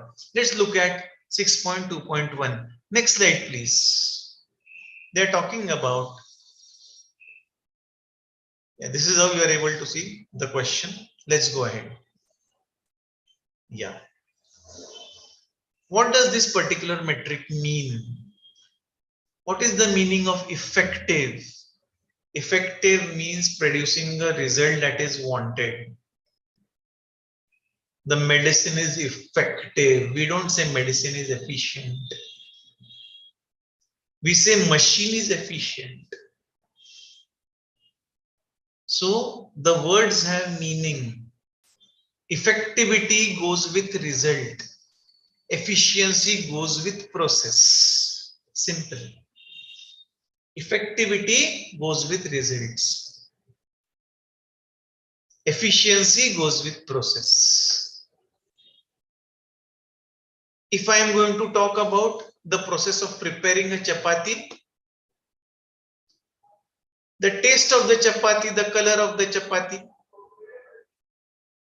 when you eat it, whether it is cooked or not, that is going to decide its effectiveness. The process of preparing the chapati, from the atta to dough to preparing a chapati, giving it a shape, is related to efficiency. In how much time is a chapati prepared? It goes with efficiency. How is the taste of the chapati? It goes with effectiveness. So you're just giving an example. So we need to understand the words efficient and effective. These effective and efficient go with the administration. And that we come to know from the policies, and therefore policies need to be written down. NAAC expects at least 20 policies. At least at 20 places, 20 to 21 places, you find policies are needed. And we can help you in writing down the policies. Besides it, how is the administrative setup? How are the appointments done? How are the service rules? How are the procedures? That is SOPs. How is the deployment of institutional strategic perspective oblique developmental plan? One is they have talked about effectiveness and efficiency. Second part is that they have talked about policies. Then they have talked about administrative setup. Then they have talked about appointments. Then they have talked about service rules. Then they have talked about SOPs. Then they have talked about strategic plan. 8 things have been asked in this question, which has a value of 10 marks. There are 8 things that come into picture. And all this is to be put up with respect.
Now, let's go to the next slide, please. Fine. Now, we have talked about these 8 or 9 things. What is a policy? Policy is a formal document that is regarded as a legally binding document. Every policy is made up of several processes. For example, if I talk about admission policy, then that admission policy will be telling how admissions are done. For example, now a Divyanga student comes to us. He has some disability. He has come to us. He knows that government gives some concessions. He comes to us, and the one who is doing the admission, he tells them that, see, I am a Divyanga. What are the facilities that you are going to give? Now, the one who is doing the admission does not know what are the facilities that are going to be provided. He will get up and go to the principal, madam, and I will say, madam, there is a student who is Divyanga, and he or she is asking, what are the facilities that you will be giving? Whether you will be giving fee concession in the fees, whether you will be waiving of the fees, whether you will still call the student every day for attendance, whether you will be giving me the books or not. Now, all this is a part of the policy. If it is there written down in the policy, then in that case it can happen. If there is no policy, then the principal will decide. If there is no policy, this year something is decided, next year something else is decided. A policy is a written statement. We should talk about Divyanga, we should talk about sports people, we should talk about merits, which will talk about which students to be inducted, what should be the mechanism for the students who are going to come from other states, how is it going to be in association with the university, how is it going to be in association with the concerned state. All these things will come in the policy. If we have a policy, then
Yeah, I'm joining from my mobile. Can you hear me now?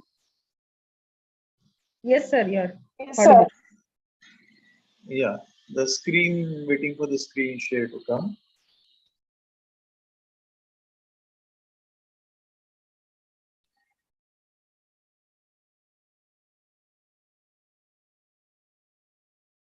Just until the screen sharing starts from my side. For me, I mean to say.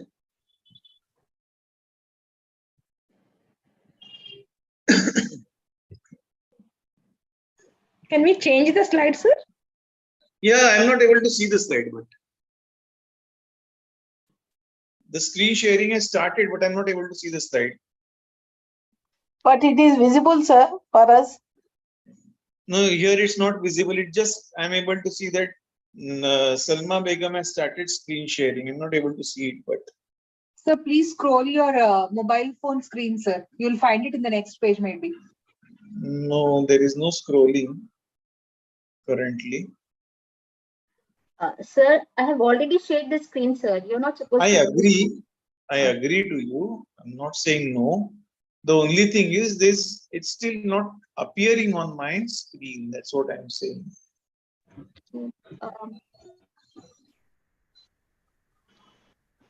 Can you please share it again once? Yes, sir.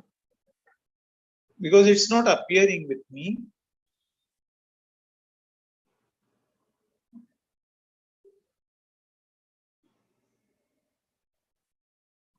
Yeah, now I'm able to see it. Thank you so much. I can see it now.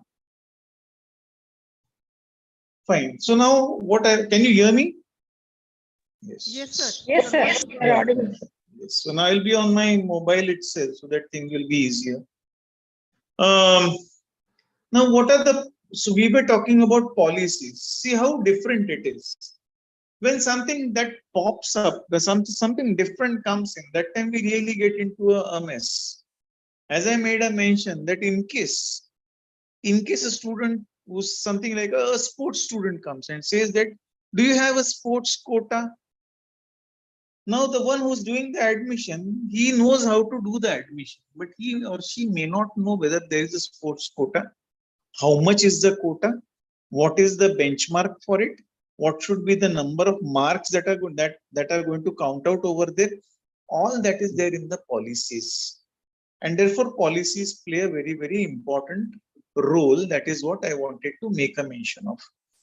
Now, why have policies? Primarily, policies have a date of induction. They are prepared by a policy document. They have a purpose. They have a policy statement, and they also have certain definitions as to what is that the meaning. For example, there is an admission policy. There could be a student support policy. There could be a research policy. There can be an IT policy.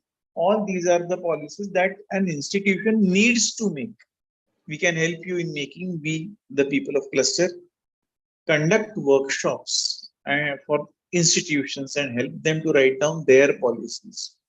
It's a rigorous process, but we do conduct it. Let's go to the next slide, please.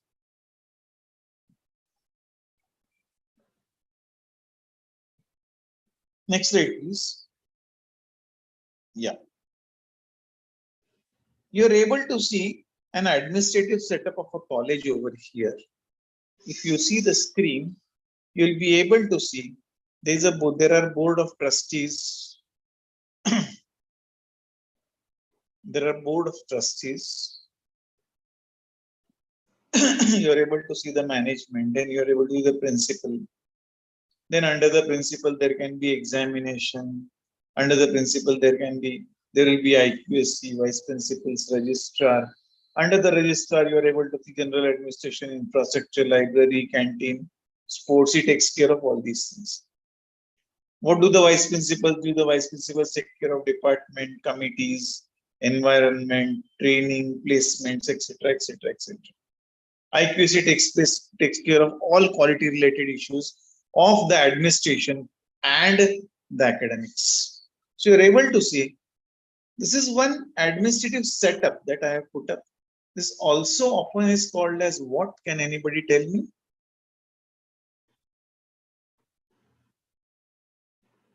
There's a word that is used for this particular setup. Can anybody tell me what it is? Organogram. An organogram. Absolutely right. It's an organogram. So this is an organogram. An organogram actually tells us what? An organogram tells us about what are the different positions in the institution. That is, it again is relating to 6.1.1. What does 6.1.1 talk about? It talks about how are you going to distribute the work and how are you going to do the work. This is an example of distribution of the work and doing the work. So when I am saying that under the principal there are vice principals, that would mean that the vice principal has some set of functions. When I'm talking about the departments will be having the head of the departments. The departments will further be having the teachers in the department. The department will also be having respective students in the departments. When I talk of committees, I'm talking about a committee head, members of the committee, the functions of the committee, the role of the committee, the activities to be conducted by that particular committee, the report to be written down by that committee. All this is what? This is strategy development and deployment. What else is it? So on one side, it is telling us about the organogram. On the second side, it is telling us who is placed where in the hierarchy. Number 3, it is telling us what is the role of that particular person in that particular institution. This is what is expected in this particular aspect. Let's go ahead. Next point, please. Next slide, please. Then comes the service rules. You are able to see what are the qualifications, what is the process of selection, how is the teacher being selected, or how is a person being selected for the work. It needs to be written down. What is the seniority? Who is senior? How is he senior? What are the parameters for a person becoming senior? What are the pay scales that you are offering? How are they? Whether they are as per the government, whether the institution has decided a pay package, how, in what sense is it being worked out? Whether it is written down on paper. Then furthermore, we are talking about what is the promotion policy? What are the allowances that you give? What are the leave rules that you have? What are the faculty improvement programs that you conduct? What are the etc. These are some of the points that I have made a mention. These come in service rules. And then comes the last part in this particular question, that happens to be deployment of strategic plan. That would mean then, do you have a plan? Do you have a plan for 5 years? If you have a plan for 5 years, what are you going to do in your first year? What is it that you're going to do in your first year? What is it that you're going to do in your second year? What is it that you're going to do in your third year? What is it that you're going to do in these 5 years? It would mean that you will have to prepare a strategic plan. A strategic plan is any plan is a plan of the future. Any plan is a plan of the future. You cannot have a backdated plan. And if you make a strategic plan, how are you going to implement it? This is what IQAC does. But keep in mind, when an IQAC is working on a strategic plan, you cannot keep your management in dark. In other words, when a strategic plan is being prepared, at that time, there should be some people of the management. This is one thing. There will be a principal, there will be vice principals, there will be heads of the department. For example, if a decision is to be taken that new programs are to be launched. Let us say we have BA and BCom, we want to start BSc. it's going to need laboratories. Do you have those laboratories? No, we don't have the laboratories. Do you have the space? No, we don't have the space. Do you need to build a laboratory? Yes, I need to build the laboratories. Do you need classrooms? Yes, we need additional classrooms. What is this? This is a part of your strategic plan. Excuse me, sir. Pardon me? Sir, next speaker is waiting, sir. How much time? It will still need 8 minutes. Okay, sir. Thank you, sir. So here you are able to see that this is the deployment of the strategic plan that comes into picture and how it's going to be implemented. In other words, in how many days are you going to construct? Unless there is a management, things won't work. So we need the member of the management in this particular committee. Next slide, please.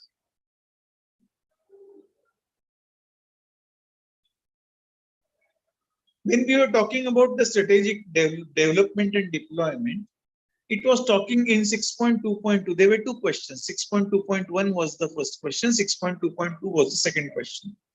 In 6.2.2, you are able to see implementation of e-governance in the areas of administration, finance, accounts, student admission and support, and examination. This is whether you have an ERP. If you have an ERP, things become easy. All these come in one and the same in one and the same software. But if you don't have that, then what kind of software do you have? You need to list them. You need to take the photograph of their landing page and you need to give the details of it, from where you have purchased it, when you have purchased it. All those details are needed over here. That is what comes in 6.2.2. Now let us go to the next slide, please. This is a DVV question that you are able to see. This is how its face happens to be. Let's go ahead on the software. Now, faculty empowerment strategies. That would mean, how do you empower your faculty? That would mean, what is it that what are the welfare measures that are taken by the society, and how is the performance appraisal for teaching and non-teaching? Here, welfare measures. What are the welfare measures that the institution has? You need to list it. Whether you have an insurance policy, what all things you have, what kind of leaves do you offer, whether there is a maternal leave, whether there is a paternal leave, whether there happens to be concession to the students who are concession to the wards of the teachers. If the students are that they are the teachers' children, then in that case, whether any facility is being provided. All these things are expected over here in the welfare measures. And the next part happens to be, what is the performance appraisal? Do you have a defined performance appraisal mechanism? Is for the teaching and non-teaching is what is asked over here. So please go to the next slide, please. Now here we need the proofs of welfare measures list, and we also need income and expenditure proofs. When we are talking about 6.3.2, what kind of percentage of teachers provided with financial support to attend conferences, workshops towards memberships, fee and professional bodies? So you are able to see, if you are associated with, let us say, IQC cluster, it's a professional body. If you have paid a fee of 600 rupees, whether your institution is reimbursing it. Second point, have you attended any workshop physically or any seminar physically? And has that money been paid to you? You have spent, let us say, 1,000 rupees. Have you received that 1,000 rupees? That is what would be, that is what we are talking about as a financial support. These are the two areas where they have made a mention. One is attending conferences, workshops, or being a member of one of the professional bodies. So this was 6.3.2. Now let us go to the next slide, please. Next slide, please. Yeah, this is the way you are able to see here. NAAC has given its benchmark now. If you look at the benchmark down, it has been mentioned out over here, financial support. If more than 50% of teachers have been supported financially at least once, then in that case, you get a complete score of 4. If 40 to 50% teachers are supported, you get a score of 3. If you have a support of less of 20 to 40%, you get a score of 2. If you have a support, or if you have given a support to 5 to 20%, you get a score of 1. If it is less than 5, it is 0. In this way, NAAC has mentioned out how they are going to give the marks. This is the benchmark that they have set up. Next slide, please. Right. Now, how many developmental programs, percentage of teaching and non-teaching staff participating in faculty development programs for professional development has been mentioned out over here in the last 5 years. When NAAC is, when you are applying for NAAC, NAAC checks the data in 3 ways. The first part happens to be numbers. So, for example, year-end number. If you say 2018-19, then in that case, how many of them have participated in FDP? In 2021, 21-22, 22-23, how many have participated? This is the data that comes in over here. You have only got the numbers. Then comes the second part. That is the list of the people who have attended this. And then comes the third part, the certificates, which are the proof or the letters from the concerned agency where let us say an HRDC, they are counted as the proofs that you are able to see. So NAAC checks the data at 3 levels. So here you are able to see how many teachers and non-teaching, when. This has been asked out. Next slide, please. Right. Let's go ahead. It's the same question that comes in. Now here you are able to see benchmarks. Just come to the previous slide. Yeah, a little down. Scroll up. You are able to see a benchmark over there. Yes, this is what I wanted to show. More than 50, it is a complete score of 4. 40 to 50 is a score of 3. Then 30 to 40 is a score of 2. 10 to 30 is a score of 2, of 1, and less than 10% is a score 0.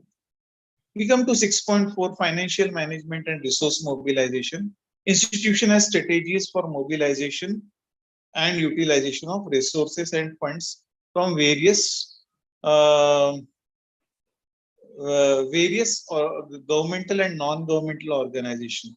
And to it has been added out, it conducts financial audits regularly. Almost every institution conducts financial audits regularly. So this is one part that gets added out. Next slide, please. Here's a question that you are able to see. This primarily goes with the office. And then you're able to see there we need to give the income and expenditure statement. That's the most important statement that comes in. And then we come to the last part, that is internal quality assurance cell. Just 1 minute. Internal quality assurance cell. Please scroll down. Scroll. Come to the previous slide, please. The previous slide. The one in orange. Yeah, thank you.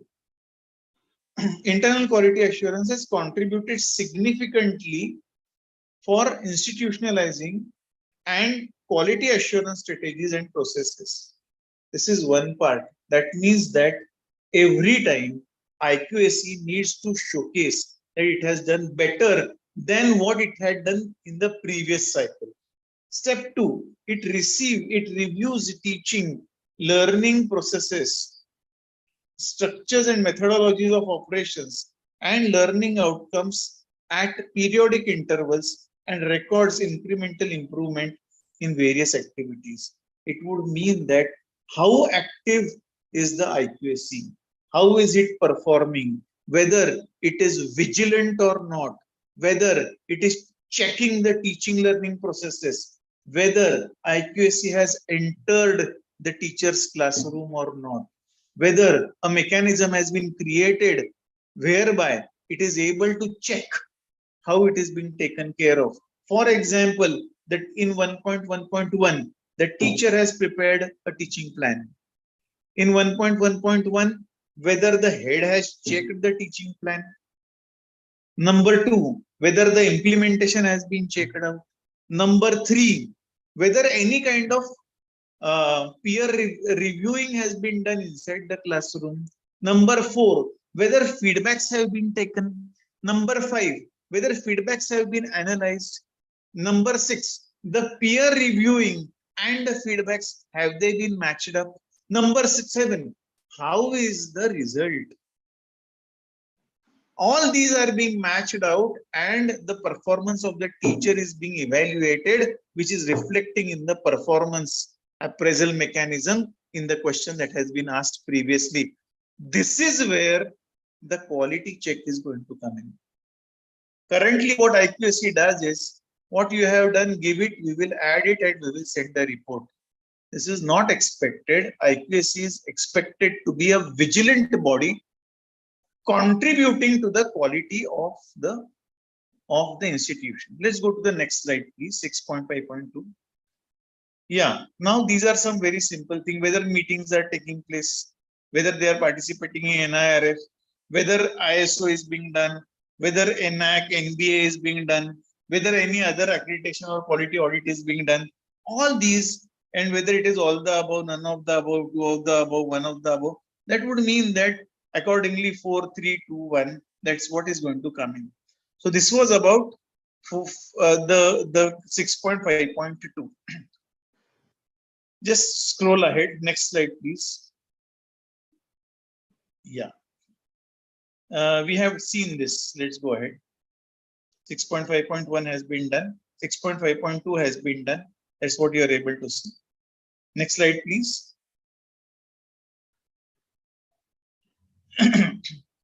We have seen this actually. Yeah, let's go ahead. So you are able to see governance rules all the other criteria. Policies apply to all the criteria. Policies need to be done which are going to work in respective criteria. Governance mechanisms are going to be there in every criteria. IQAC is going to play a big role in every criteria. And therefore, we need to start, when we start for such kind of programs, we need to start with governance, so that to see to it that, because it applies to all the criteria. So this was in brief that I wanted to talk about criteria 6. Your questions, suggestions, doubts, explanations are welcome. Any question? We can have 1 or 2 and then we can stop.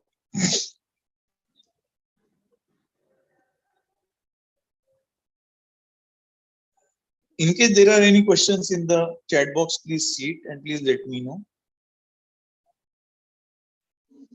Yeah, good evening, sir. This is, am I audible, sir?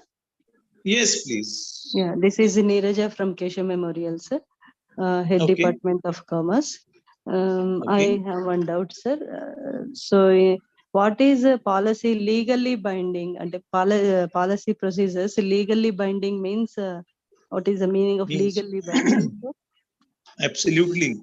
When you prepare a policy takes care of all its stakeholders. For example, a policy makes a policy of teaching, learning, and evaluation makes a mention saying that 100% of the syllabus will be taught to the student.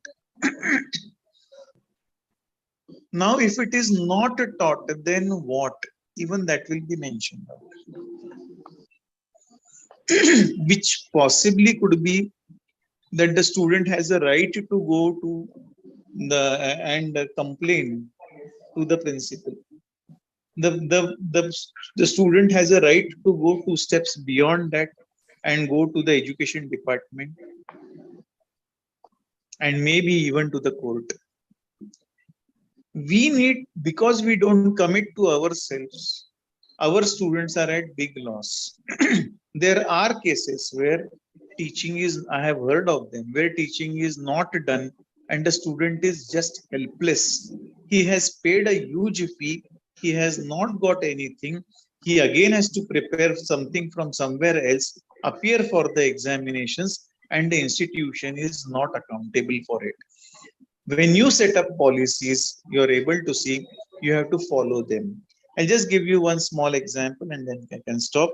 I had been to one of the colleges called Thakur College, which is in Mumbai, in Kandivali. And I just asked them, well, what is your IT policy? What about IT? And there was a question on IT. So they said, so that let us look at our policies. They brought the policy book, they looked into it, they found whatever it is, and accordingly the changes were done in the SSR that was to be submitted. So it would mean that everything is written down well in advance. Now there is a difference between policies and procedures. Procedures can change. For example, when admission is taking place, there are changes done by the university. So the admission procedure may change. Policy does not change. The policy document remains viable if it is done properly. And it lives very long time. Even and when you want to make a change, you can change make some changes in the policy, and accordingly you can update the policies also. I hope I have answered your question. Okay, thank you, sir. Yes. Sir, Any other question? Sir, next speaker is waiting, sir. Can we? Yes, thank you so much. Okay. Thank you, sir. Thank you. Sir, as a token of gratitude, please accept our appreciation certificates. Yes, thank you so much. Hello. Hello. Thank Hello. you. Sir, excuse me. Hello. Yes, please. Sir, I just have a small doubt regarding the faculty development programs, which is 6.3.3. Yeah. Sir, in that metric, do we have to mention the faculty development programs organized by the institution or the participated in which? Both. Earlier, they were. They were two different questions. Now it has been merged. Exactly. It has been merged. It still holds the same. You have to give for both. Sir, does the NAAC take into consideration the repetitive count too, sir? Hello. Sir. Hello. Hello. Yeah. Sir, repetition of faculty is valid or not, sir? It normally considers it that for that particular year, once in a year, ideally 60 hours every year. Okay. My question is, if imagine like one faculty has attended one faculty development program, is he eligible to attend the again in same academic year or not? He is actually government says that you can do one in a year. You can do more than one in a year, but then NAAC counts at one at a time. Achha, one faculty development and program that for too one of faculty. a duration of at least 60 hours. Then say the best time is 60 hours. 60 hours, okay. So if he has attended 2 of 30 hours, even then it will be counted out. But then there is one more thing. When such workshops are conducted, they should be conducted by the institution so that everybody appears for it. Okay. Okay. Thank you so much. Can I come in for a minute? Hello. Can I come in for a minute? Yes, please. Nanavare sir, welcome. Yes, sir. Good evening, sir. Sir, just a minute regarding clarification. Sir, faculty can attend number of programs in a year related to faculty development, but usually for an academic year, consider one head, one program, one count. Yes. Although he or she undergoes multiple programs, it will be considered as one. Okay, during that particular academic year. It can go for class. It may not help for NAAC. Yes. Excuse me, sir. This is Dr. Srinath from St. Mary's College, Hyderabad. Ji.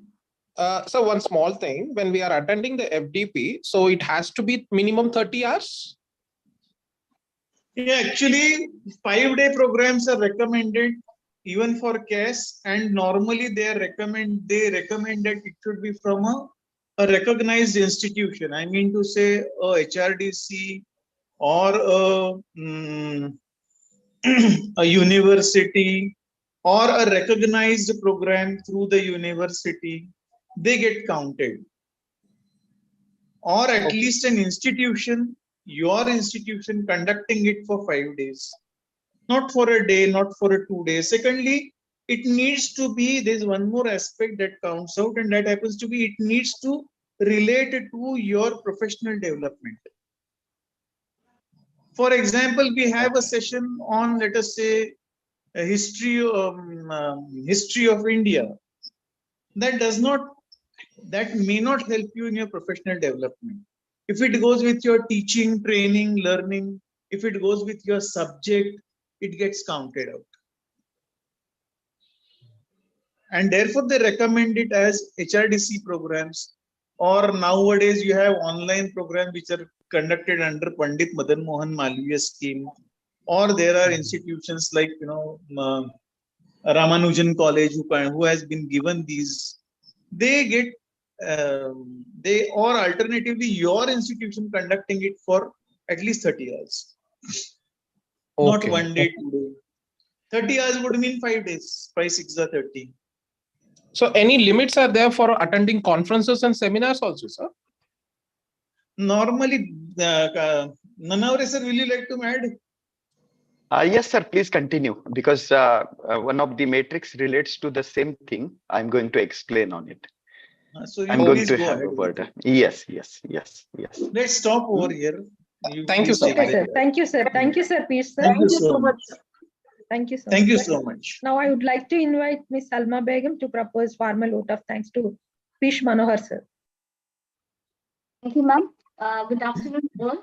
Myself, Salma Begum, Assistant Professor, Department of Computer Science, and member IQAC, RB Women's College, Hyderabad. I feel immense pleasure to take this opportunity to propose a vote of thanks to our eminent speaker, Mr. Piyush Pahade Manohar, Coordinator, IQAC, and Head Department of Zoology, HV Desai College, Pune, Maharashtra, for sparing time in spite of his busy schedule to deliver a talk on Criteria 6, Governance, Leadership and Management. Thank you, sir, for delighting us with by giving a clarity of each parameters of Criterion 6 related to governance, leadership and management. Thank you, sir, once again. And now I invite Ms. D. Shweta, Assistant Professor from Department of Computer Science and member IQAC, to introduce our speaker for the next section. Thank you, ma'am. Can I start, ma'am? Yes. Yes. Good evening, one and all. I, D. Shweta, Assistant Professor for Computer Science Department of RBVR Women's College and member in IQAC. I take this privilege to introduce today's speaker on Criteria 2, Teaching, Learning and Evaluation. Dr. Deepak Nanavare is a professor and head department of English at Dev Velankar College of Commerce, Solapur, Maharashtra. He is the trustee of IQAC cluster, having teaching experience of 24 years at UG and PG programs. He has guided 9 students for PhD degrees and 8 are currently working under his guidance. He is a member of BOS English and a member of other statutory bodies of PAH, Solapur University, private universities and various autonomous institutes in Maharashtra, and a member of RRC. He is a writer of 22 references and textbooks, delivered expert sessions at the national and international seminars on English language and literature, delivered sessions on resource person for more than 5 seminars, webinars, workshops, FDPs, delivered sessions on resource person webinars at Bangalore. He is a resource person of IQAC cluster with a special focus on learning outcome, writing, mapping, and attainment. He also conducted academic and administrative audits of the departments of Shivaji University, Kolhapur, and colleges affiliated to Aurangabad. Mentored more than 17 HEIS for preparing for NAAC SSR and NB assessment and accreditation, and also conducted mock peer team visits. He is involved in content development for various programs as per UGC guidelines, translator, column writer, and soft skill trainer. He is a recipient of 3 Best Teacher Awards by reputed organization and recognized as a teacher leader as a selected participant speaker of the first National Teacher Congress 2016 at MIT Pune. I welcome you to this session, sir. Thank you very much, ma'am. Kindly allow me to share my screen. And ma'am, let me know, because already I was supposed to start by 5 and it's almost 5:30. Yes, what is to be done? Because this is the core criterion. Yes. Sir, you can take up to 6:30 if it is possible. No, even participants must be respected simultaneously. This is what I feel. Okay. What is participants say? Because they must be valued simultaneously. Your lecture is valuable, sir. Oh, great. Yes. Yes, but still, dear participants, yes, what do you say? I have kept my chat box open. Can you? Yes, because what happens is that session goes on, but later on, it is observed that because they are tired, and okay. Let's see. First of all, the word of gratitude for inviting me to virtually have an interaction or dialogue with all of you, located geographically in different parts of country. But virtually we are connected. So the word of thanks goes to the management and the principal, IQAC coordinator, organizing body of Raja Bahadur Venkat Rama Reddy Women's College, Hyderabad, and all dear participants. First of all, without wasting much of your time, I just would like to remind you, because in introduction, it was told that in first National Teacher Congress, I was one of the presenters. There, Abdul Shahid Rashid Kabi, who is a well-known international Arabic Islamic scholar, he has stated that we as teachers teach in the class. We give them knowledge. We impart them with the latest information, skill set. But do the students give back something to teachers? And there he said that yes, students give something very important or which cannot be valued on planet Earth, which cannot be purchased, and that is their time. Students spare their time for teachers, and it is the most costliest, or what you call invaluable thing on the planet Earth. What exactly is the moral of the incident or this thought that I'm trying to propagate to you? Because time cannot be purchased, I know the importance of your time. I know that throughout day you have been listening to the, hopefully it may not be, but many times it is a monotonous, one-sided delivery. But considering the fact that time is valuable, I don't have any right or any as such privilege to waste or kill your time. So whatever I shall speak, whatever I shall deliver, it will be to the point, and it will be, say, addition to the information that I'm supposed to give. Criterion 2, which is dedicatedly a very important criteria. Actually, this is the core activity, which is called as teaching, learning, and evaluation. And specifically, for autonomous institutions and universities, it has been given a weightage of 30% of the total assessment and accreditation of NAAC. You can imagine single criterion of 300 weightage of 300 marks, carrying 30% of the weightage. So whenever you are going to prepare yourself for submission of your SSR, actually this particular criteria should have been given, rather say more time. But let us try to see to it that wherever it is possible, I shall continue with the explanation. But I'm going to be loyal to myself to meet your expectations. So what is the presentation outline? My dear friends, all the participants, first of all, I'm going to give you overview of what is assessment focus of this particular criterion 2. Then how the metrics have been on key indicators have been distributed, what is the weightage given, which points or which areas institution needs to be focused upon and careful upon.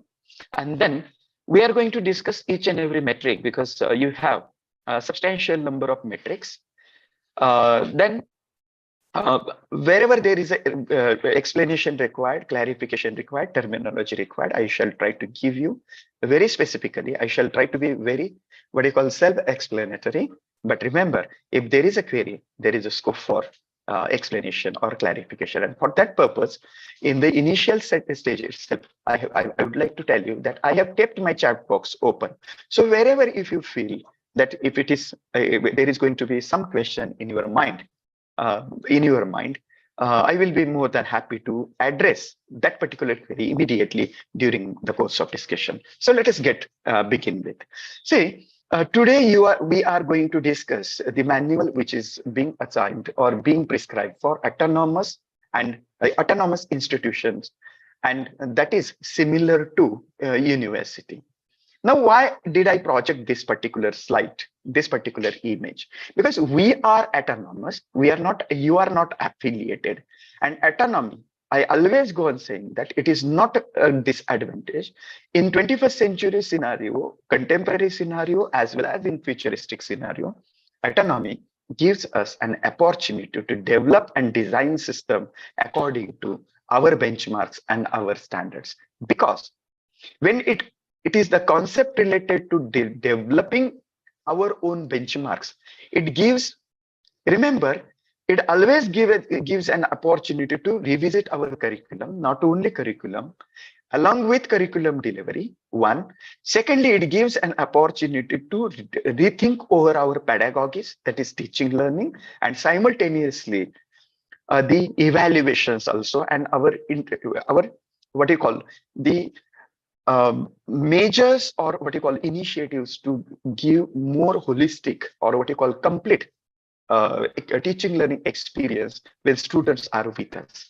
So it gave usually autonomy gives an opportunity to revisit our mission, vision and mission statement. Likewise, sir was talking about perspective and strategic plan. This is also opportunity of the autonomy. Then autonomy also helps to allow us to induct local, national, regional, and global development needs, which is stressed in the NEP 2020. Now, NEP 2020 also goes with the concept that everything needs to be outcome, because national NAAC, that is National Higher Education Quality Framework, and Honorable Mashelkar Sir Committee report also stresses that we need to define our outcomes and simultaneously we need to check our attainment, and autonomy helps us to go with that, with the consideration of inducting different skills. What type of skills? Two types of skills. One is employability, entrepreneurship, as well as life skills. So we can induct these. More important that we can help them to go for the integration of say understanding different cross-cutting issues. One more component that has been inducted in as per the new education policy 2020, that is what we call IKS, that is Indian Knowledge System.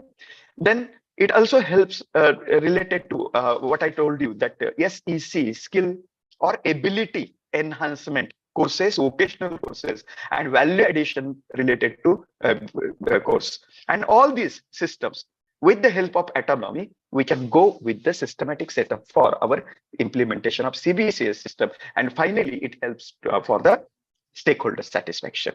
So after this theoretical focus, let us try to understand where criterion 2 focuses upon, or what does NAAC expect from us. Throughout these metrics, key indicators and metrics, qualitative and quantitative metrics that are prescribed to us. It helps us. It helps us. Yes, Srinath sir, because I'm told to focus on the autonomous manual. I'm going to meantime talk on the affiliated colleges. Till then, just bear with me. Okay. So first of all, for both the autonomous and affiliated institutions, remember one thing, that first of all, our admissions and social integration, like say social diversity, our policies related to induction of students of different gender, different social groups, simultaneously of different levels, that has been tested. Okay, so what are the institutions' effort to serve the students of different backgrounds, abilities, and how institution has developed its own its own mechanism for effective teaching learning experience. This is one thing. Second, it deals with, as I told you, that the core activity of the any educational institution. What is it? That is our instructions, or what you call what do you do? What do we do when it comes to curriculum delivery? It involves instruction technology. Are we still following that age-old chalk and talk method, or we are taking students as a part, or we are considering students as a part of teaching learning process? Active learners, UGC uses the term active learners. So whether we are asking them to stick to the lower order only, or we are taking to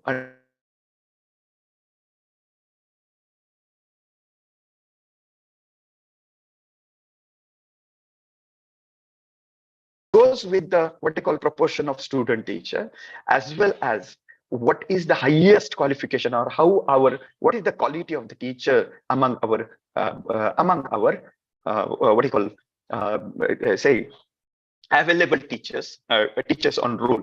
And then most important is that as far as autonomous institutes are considered, these autonomous institutions and universities are supposed to be techno-savvy in terms of evaluation, say assessment and evaluation. These two terms I'm using. I'm not using the word only examination. So for examination purpose, what type of technology do we use? What type of mechanism that we have developed? And as an evaluation of the performance of students, what are the different methods that we have been using, and overall, how is the satisfaction level of our student, which is being queried in the form of student satisfaction survey. So these are some of the statistics that you can follow. For autonomous institution, sorry, this is wrongly written, autonomous affiliated. Consider, I apologize. This is for autonomous institution. For affiliated colleges, it is not 300, it is 350. It means 50 marks more for affiliated colleges, but here wrongly it is typed. 300 marks weightage is for autonomous institutions. For both autonomous and affiliated colleges, there are 7 key indicators, but in terms of metrics, for autonomous institutions, there are 17 metrics, and 17 metrics is not count for affiliated colleges. They have been reduced to some 11. So division of 17 metrics, that is 17 questions, into quantitative and qualitative. For autonomous institutions, 17 is split between 11 quantitative metrics, which will be evaluated and given numbers or given score by DBB partner.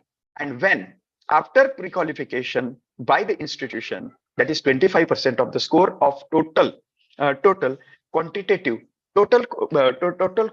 metrics.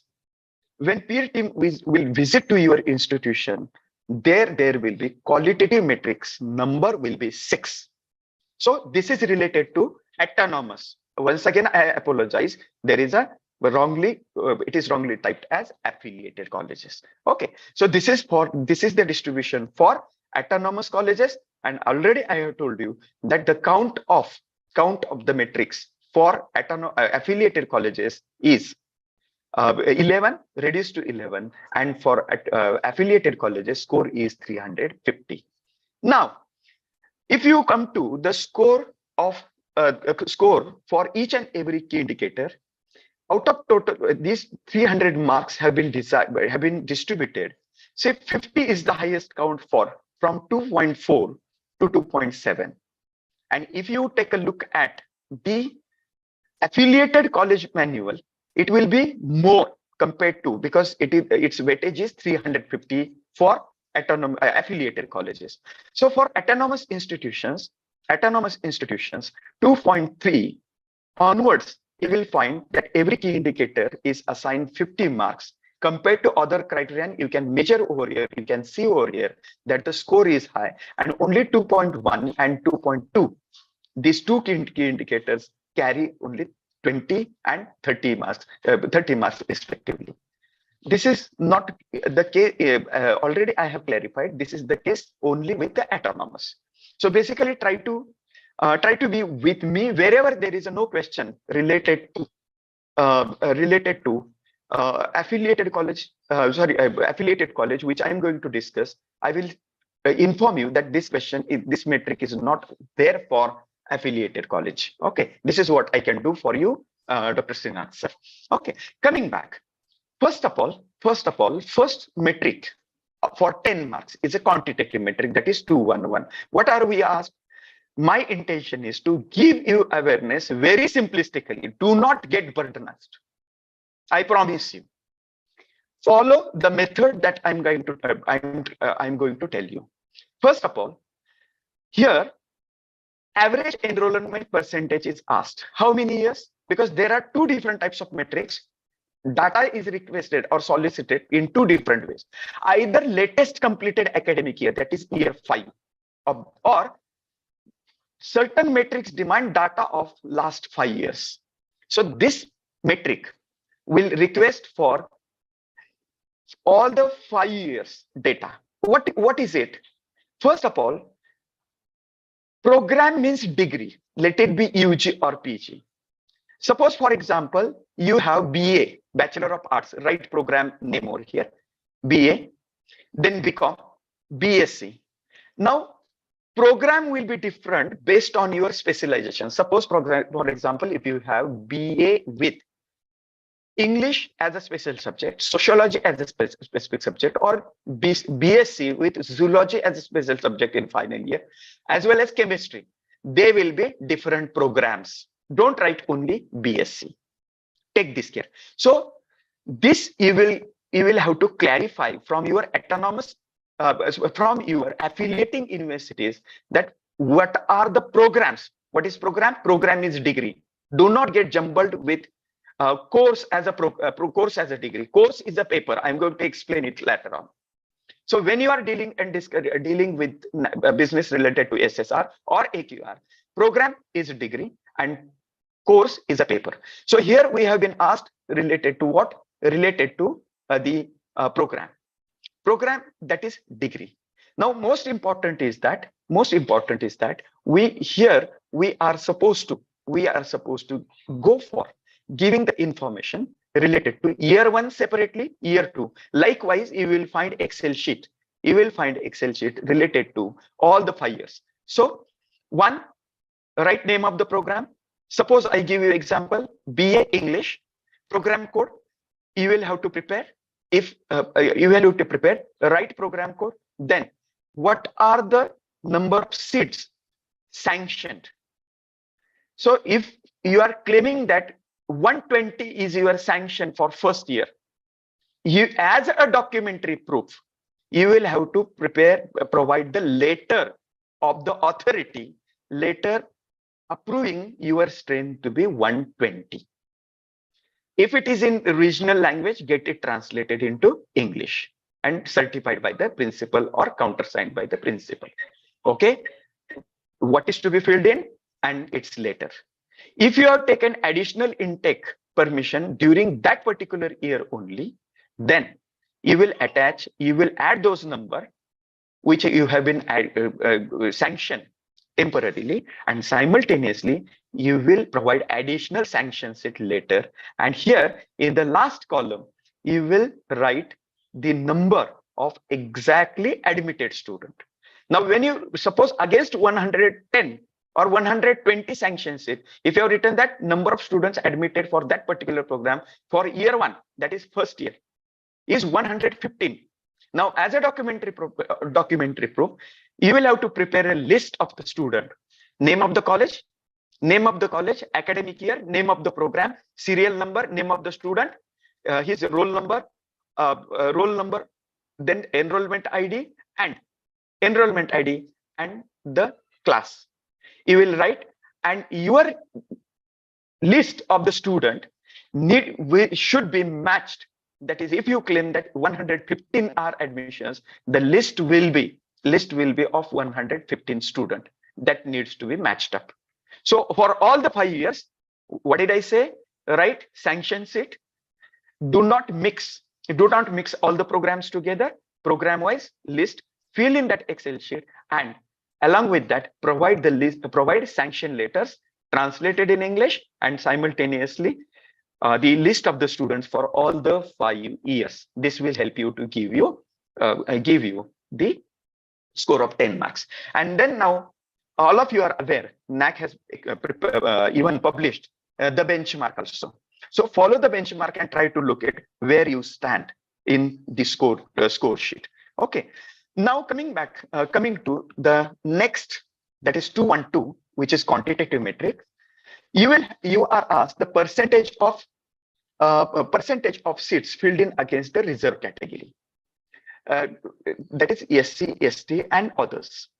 Now, if you are affiliated institution, you will find these 2 separate questions, 2 separate metrics, and score is also high compared to autonomous institution, and the Excel sheet that I am displaying separately, it is going to be merged one. Okay, just it is a merge as a one, but the columns are same and all the cells are same, remember. Now let us try to understand. If you see the expectation of NAAC, here you will have to provide the data of all the 5 years, starting from year 1 to year 5. Okay, now based on that, first of all, you should have the government resolution or GR classifying the percentage of the reservation. Percentage of reservation, in a sense, usually if you refer to the Government of India notification, for SC it is 13%, for ST it is 8%.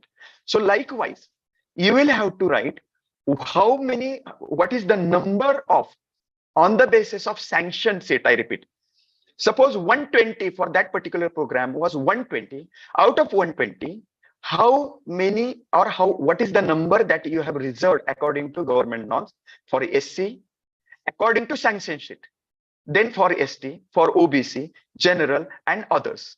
Where does this other column, or for whom this other column is applicable? If you are a minority institution, you might be having 50% reservation for your own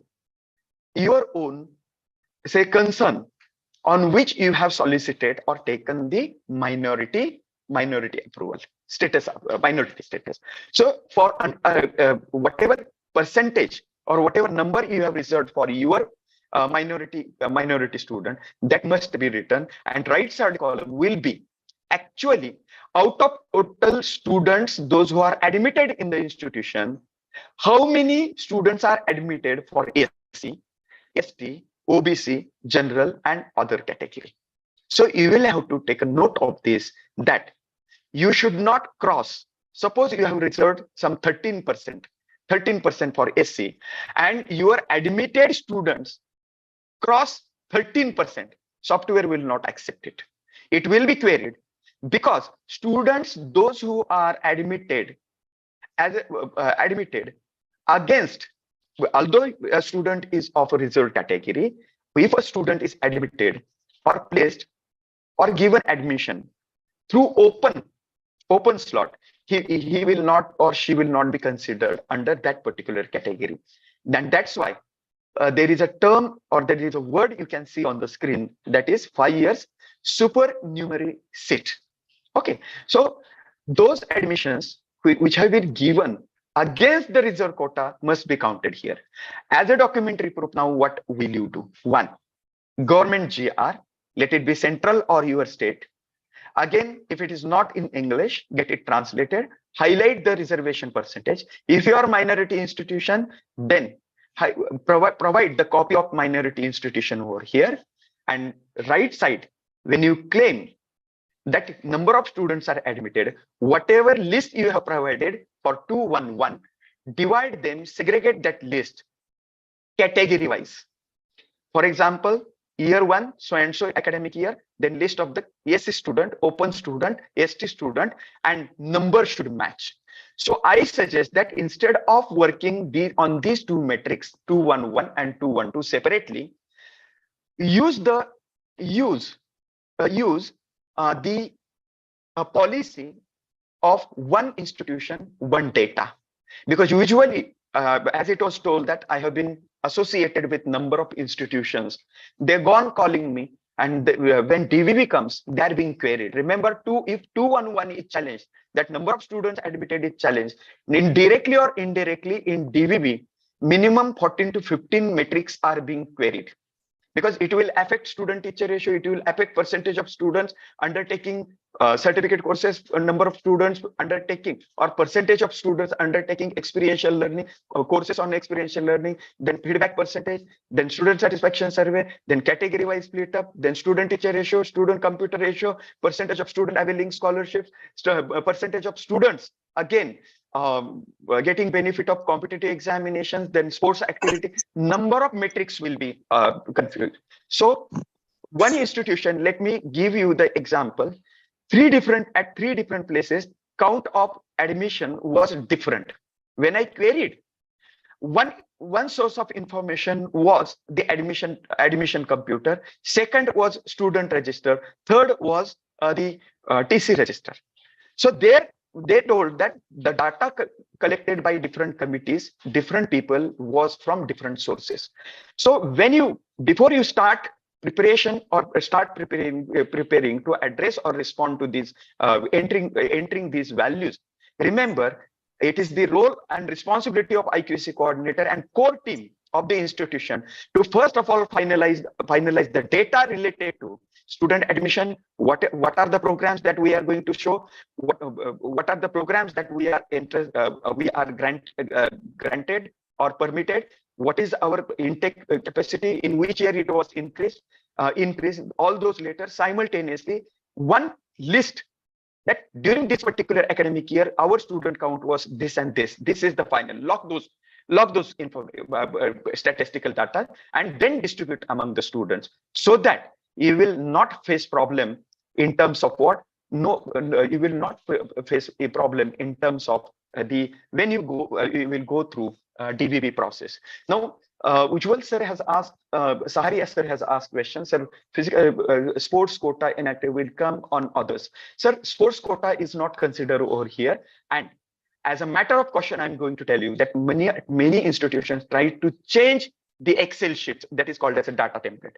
We are not supposed to add or delete any cell or any new column. Whatever has been asked, just stick to it. Because NAAC hasn't mentioned anywhere in this particular metric, that is 212, that to go with or to separate the data related to sports. Okay. Because of paucity of time, I'm rather trying to be brief and clear, so that you will be able to get the substantial information. Okay. Now let us move on to next key indicator, that is 221, which is the first qualitative metric. What are we asked? We are asked about the students. Institution assesses the learning level of the students and organizes special program to cater the differential learning need of the student. Now, what is the core? How to understand this question? Try to divide this question under 3 different sections, so that you will be able to write the 500-word response. What are we asked? Basically, it is believed that every child is different. All the students sitting in front of us are not the same. They differ in their abilities. So now when we consider this particular aspect, first part of the metric, which is made for 15 marks. First of all, what is our provision or institutional procedure or what is our institutional policy to differentiate students in slow and advanced category? Secondly, second part of the sentence, that if you are identified slow learners or slow students in your particular subject, what special program or what is special policy that you follow for giving support to the slow students so that they can pass in their respective subjects. And then you do not even neglect advanced students, those who are intelligent, when they are being addressed, what are your special provisions? So from practical point of view, try to understand how it has to be. I have learned that many institutions follow a shortcut method, that they try to divide the students in between, such as slow and advanced students, based on the entry level or previous year marks. This is not the complete solution. This is one step or one of the steps in assessment of learning level of the students. I believe that when you think of assessing learning level of the students into slow, moderate, or advanced, you try to check if the students' learning ability or capacity, students' interest, students' motivation, and his cognitive, creative, affective, and behavioral state.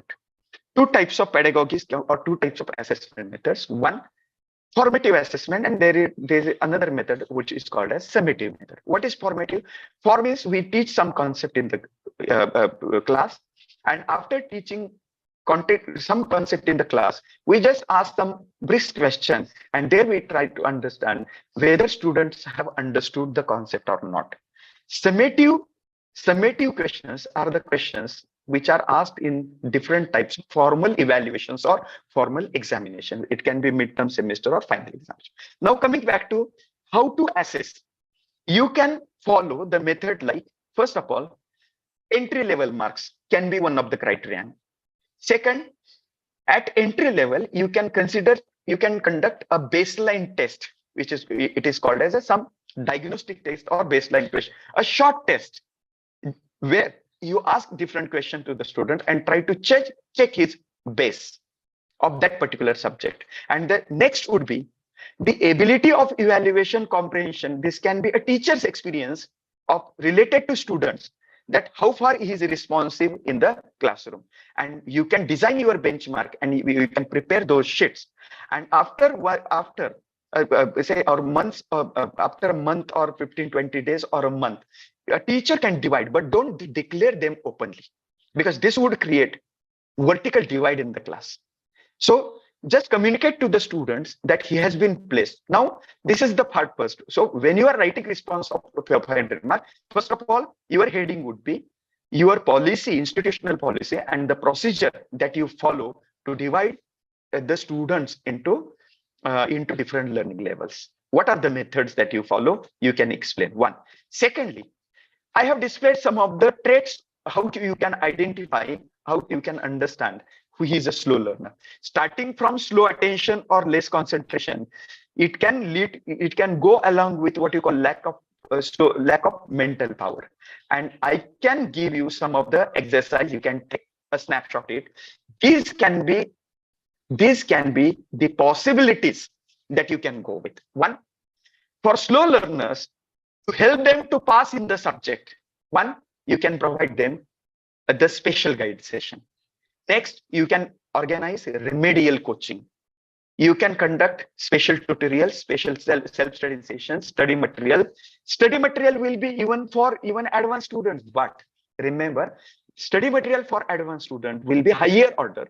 And for these students, it will be of a lower order, what you call based on the factual level of the learning. Then study material you can provide, as I told you. Then question banks.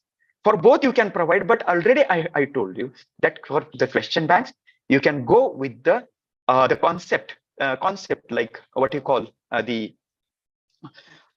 more questions will be of a lower order for slow student. Then additional, you can arrange additional assignments. Then you can help or support them morally through mentoring sessions. Then you can help them to go for or suggest them or provide an option for skill-based courses.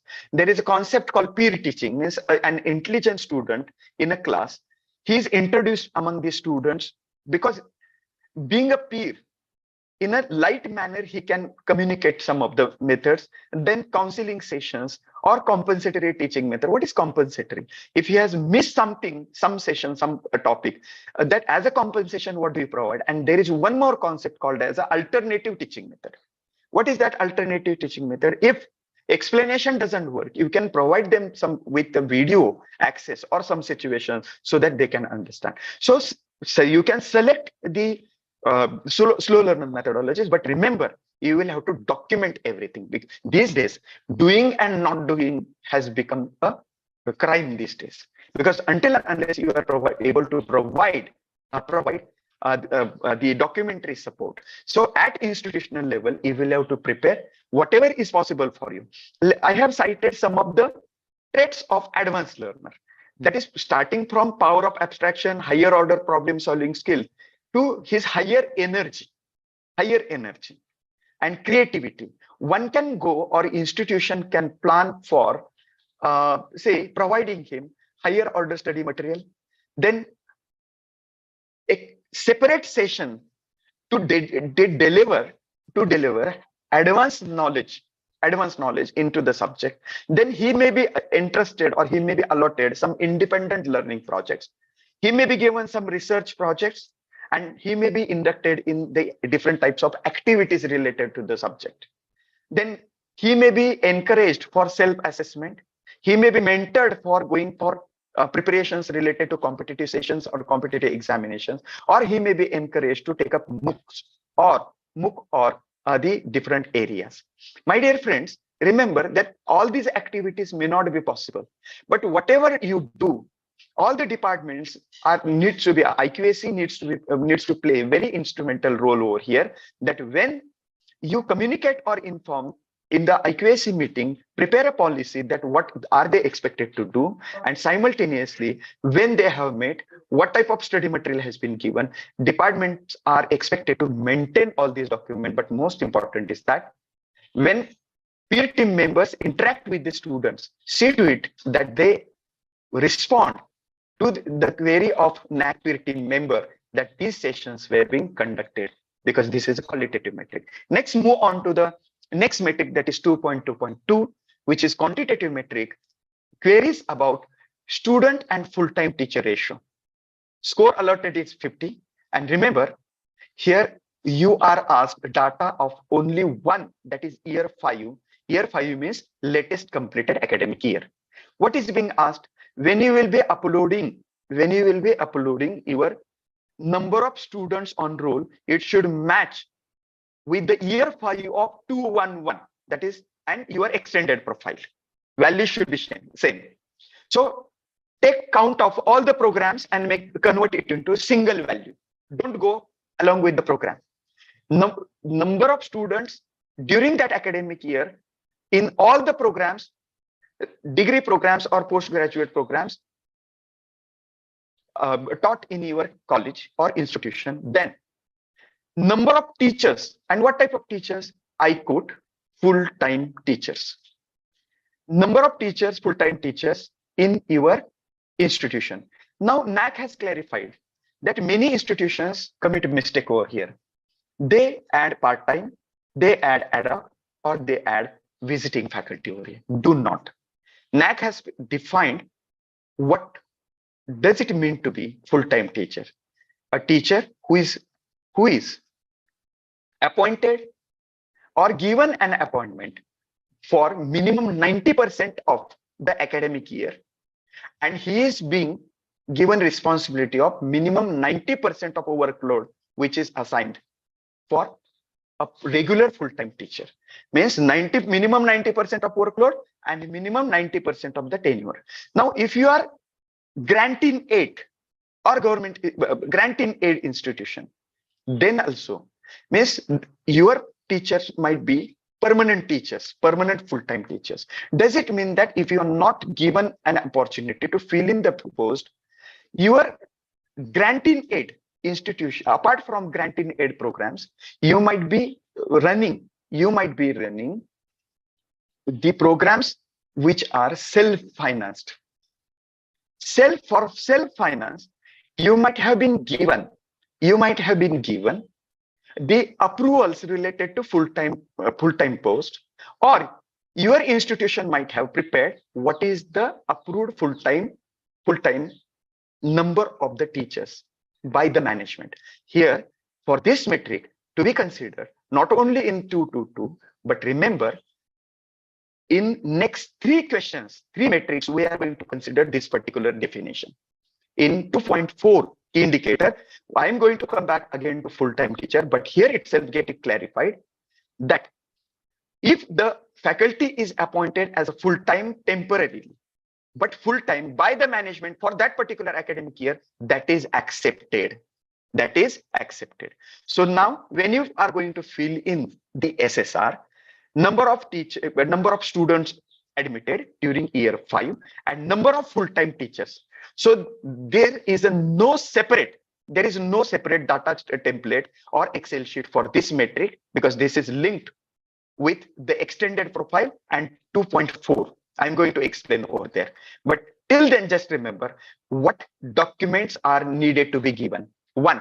In 211, you had given the list of the students admitted of all the 5 years. Cut that list and only provide the list of the students of year 5 for this particular metric. But before that, number of teachers, number of full-time teachers, prepare a sheet on letterhead, name of the college, full-time teachers, academic year, then serial number, name of the teacher, departmental affiliation, nature of appointment full-time, and his designation. Then whatever number you have, right, your list should be able to match that number. 1. And it should be signed by the principal. Along with the list, prepare one more table. On table, write student full-time teacher ratio, academic year, write number of students, below that number of students, then write heading full-time teachers, number of full-time teachers, and third column will be student teacher ratio. Whatever is the calculation 1:2, write over there, and principal will sign. Scan that percentage. Second, list of the teachers, students on the roll. Simultaneously, do not forget to provide the teachers' appointment letters. The teachers' appointment letters. Those were roll on the roll during year 5. So this will help you to get what you call a score of 15 marks. Now coming back, this is also a crucial question for 30 marks. Remember, single metric meant for 30 marks. Okay, what has been asked? We have been asked for 30 marks in 231 qualitative metrics, student-centric methods. NAAC used to ask about 3 methods. 1, experiential learning, second, participative learning, and next is problem solving. And there was one more question. Yes, there was one more metric which was meant for 5 marks. It has been merged in this metric as a 4th point. And what is it? It has been merged as the 5th point, that is use of ICT enabled tools and resources. Now, briefly, I shall try to explain what is exactly. I'm going to be brief because I'm aware that it is 6:12 and I have been given time, but I shall try to. And if you feel that I need to stop in time, I shall stop in time. Okay, but I will not see to it that I'm not going to bore or waste your time. Coming back, experiential learning is basically called as learning through experience. It is also called as reflections of what students learn through actually doing or experiencing.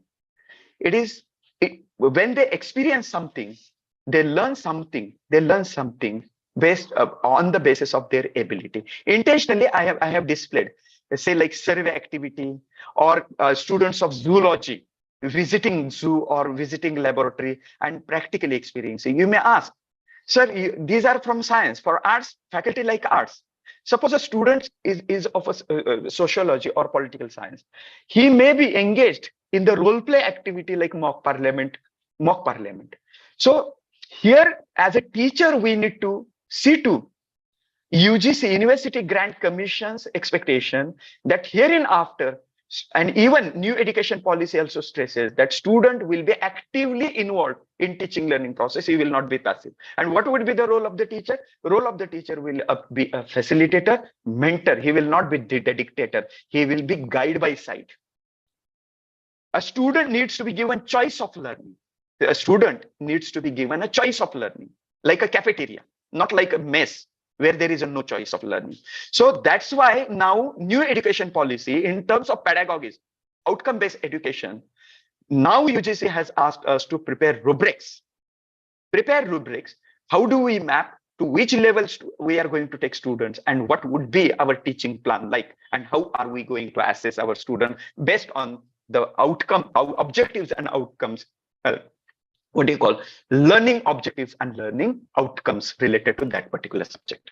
My dear friends, as a part of experiential learning, it can be industry academia connect, it can be a field work, it can be on-job training, it can be role play, industrial visit, mock parliament, socio-economic service, or any research-based activity. But see to it that you document it. What were the objective? For example, if you are taking students, the later sections, then list of the student participated in the activities. Then after that, photographs of the activity, reports submitted by the students, then attendance of the students, and based on these activities, then feedback of the students. And based on these documents, you prepare a report and submit that these were the objectives. So activity was meant for these students, and then this was the outcome, who organized, when was it organized, and what was it outcomes, and which was the external agency. So prepare with the help of photographs and the report submitted to the principal. You can brief up and keep the substantial or what you call satisfactory document. What is participative learning? Participative learning is nothing else but it is called as a group or cooperative or collaborative learning. It can be it is also called as peer teaching or active learning, where students, I have downloaded some of the images from the college, some of the colleges website, where students have prepared their models in a group and they are displaying it. Simultaneously, student seminars. It can be workshops conducted by students. It can be seminars conducted, organized by a teacher in the classroom, PowerPoint presentations or group activities, models or charts prepared by the students, or workshops can be conducted. So I'm damn sure that all teachers do organize such activities, but its documentation is required, and we need to map up now. We need to map that what was our objective and how far we have accomplished to fulfill those objectives. What is problem solving? Problem solving sessions, like say, suppose example, you give some case study or some problem related to your subject or allied. It may not be directly, but allied. And you try to give students an activity where they present those activity, or they come up with the prepared responses. And you prepare a list of the students participated in such activity, and what was the activity given, how did you circulate, and what were the reports or what were the activities those were responded as a part of problem solving methodology. So all the departments need to be clubbed. It has to be, when you prepare 500 words response, your answer will be divided in 4 different parts. 1, use economy of word, introductory part, that what type of pedagogies institution use and what is purpose of it, and what is accomplishment broadly. Then first of all, experiential learning, what are the activities were considered, broadly. Don't write it in a detail, because it will not be able to possible to cover up within 500 words. Then same with the participative, same will be a problem solving 3rd section, and 4th section will be, that is the learning experience using ICT tools and resources. There is a confusion always between what is tool and what is resources. Remember, my dear teachers, to prepare any resource, digital resource, whatever tool, whatever is software or hardware is used, it is called as an ICT tool. to prepare, not only to prepare, but to preserve or to save or to transmit or to present or to communicate resource, whatever hardware or software is used, it is called as a ICT tools. So you will have to enlist and strategically see to it that all teachers use ICT tools, enlist them. You can prepare a table that whatever full-time teachers you have, which ICT tool they have used, and next column will be what are the resources. What resources can be one, they can be PowerPoint presentations, they can be PowerPoint presentations, they can be videos, they can be different gaming, what you call gaming tools. They can be blogs. Now, two types of resources. One, resources prepared by our faculty members, and there is a concept called as open-end educational resources. What is open-end? Without breaking the Copyright or Property Right Act, what you call IPR, Intellectual Property Right Act. Whatever open resource sources you have on internet, teacher becomes facilitator over there, and teacher uses also LMS. If it is a purchase LMS, customized LMS, well and good. But if not, you can use the open end or free like Google Class LMS also. So provide the screenshot. What did you provide? How did you conduct? Even starting from your the Google form, you might have conducted some online test. You will have to document it, and there you will have to present that these were the tools used and these were the resources. And if it is possible, if they are good resources, if they may be uploaded on YouTube, there can be YouTube channel of the institution. There can be a link provided, or they may be uploaded on the one of the tabs of institutional website.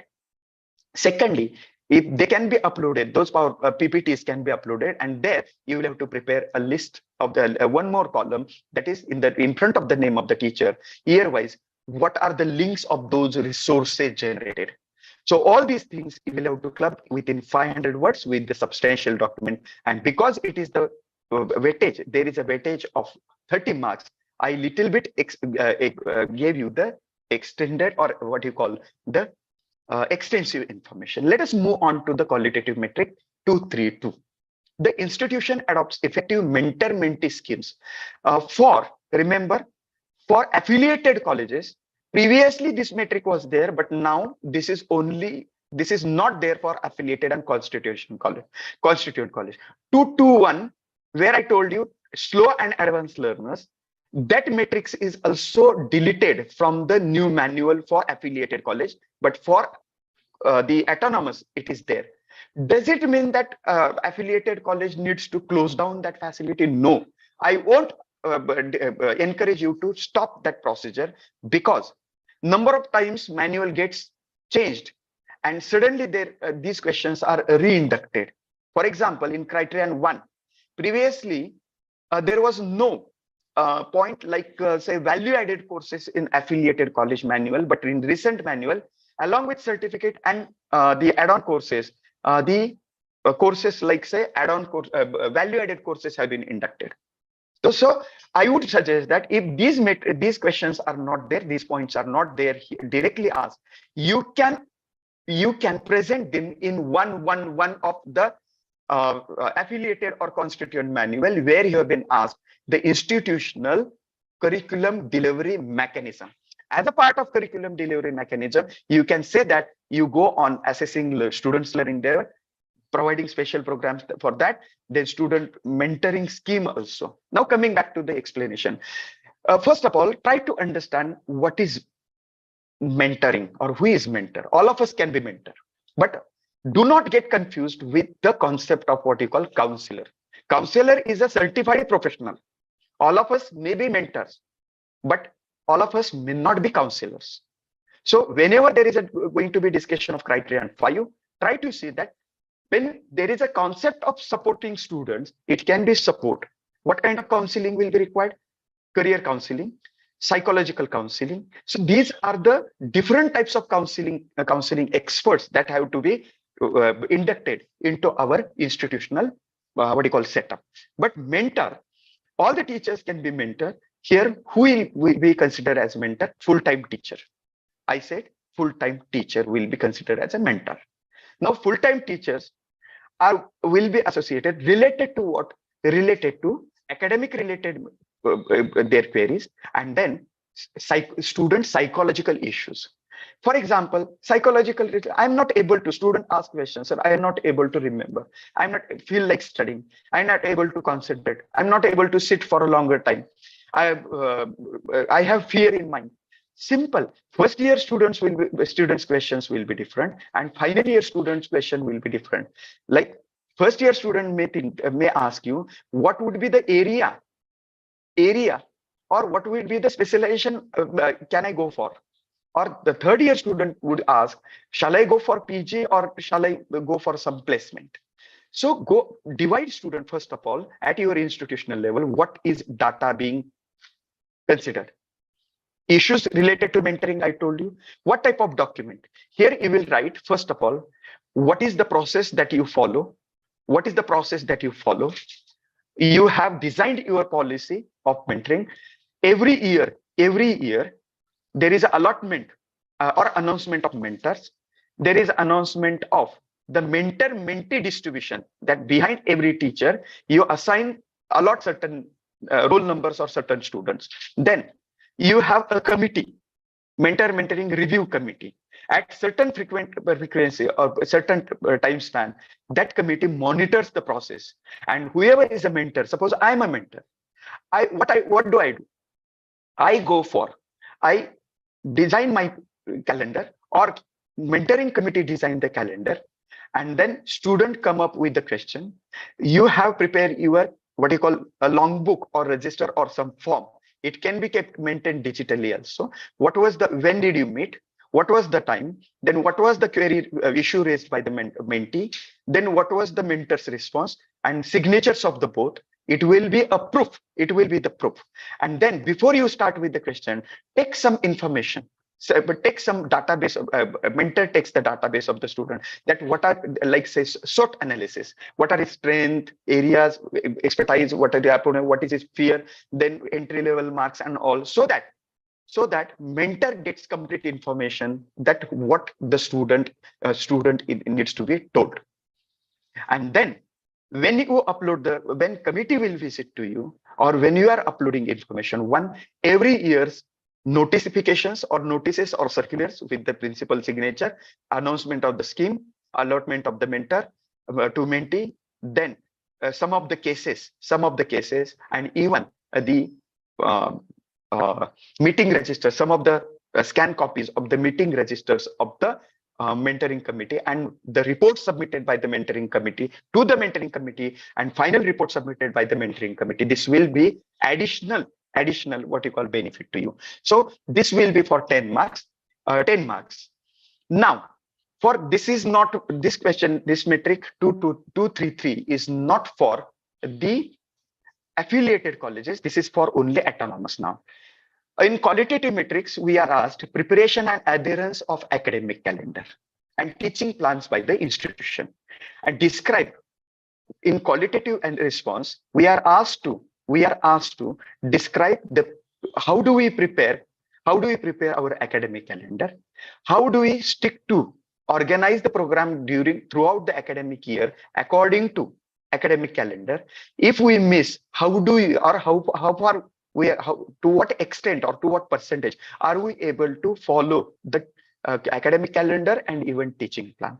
So first of all, try to understand, because this academic calendar related metric is for affiliated colleges is in the criterion 1. Directly for autonomous, it is in the second criterion for 10 marks. So now coming back, when you write 500-word response, tell what is the process. Suppose, for example, academic calendar committee is announced well before the closure, before initiation of the next academic year. The points to be, or the activities to be inducted are invited by different cells and the committees and the departments, and they are being compiled, and they are being given final touch. subject to the approval of the principal, IQAC principal and the management. Academic calendar includes not only teaching plan, but it will start with the pre-admission counseling, then admission process, then all the meetings of the different statutory committees, then departmental meetings, then regular classes. Apart from that regular curriculum delivery, then co-curricular, extracurricular, sports-related activity, research, whatever support systems, add-on support system related to academics you are giving, induct into it and see to it that whatever your CIE has been planned, that is continuous internal evaluation, let it be summative or formative or summative, are added in it so that you will be able to provide the substantial answer that your academic calendar includes your continuous internal evaluation.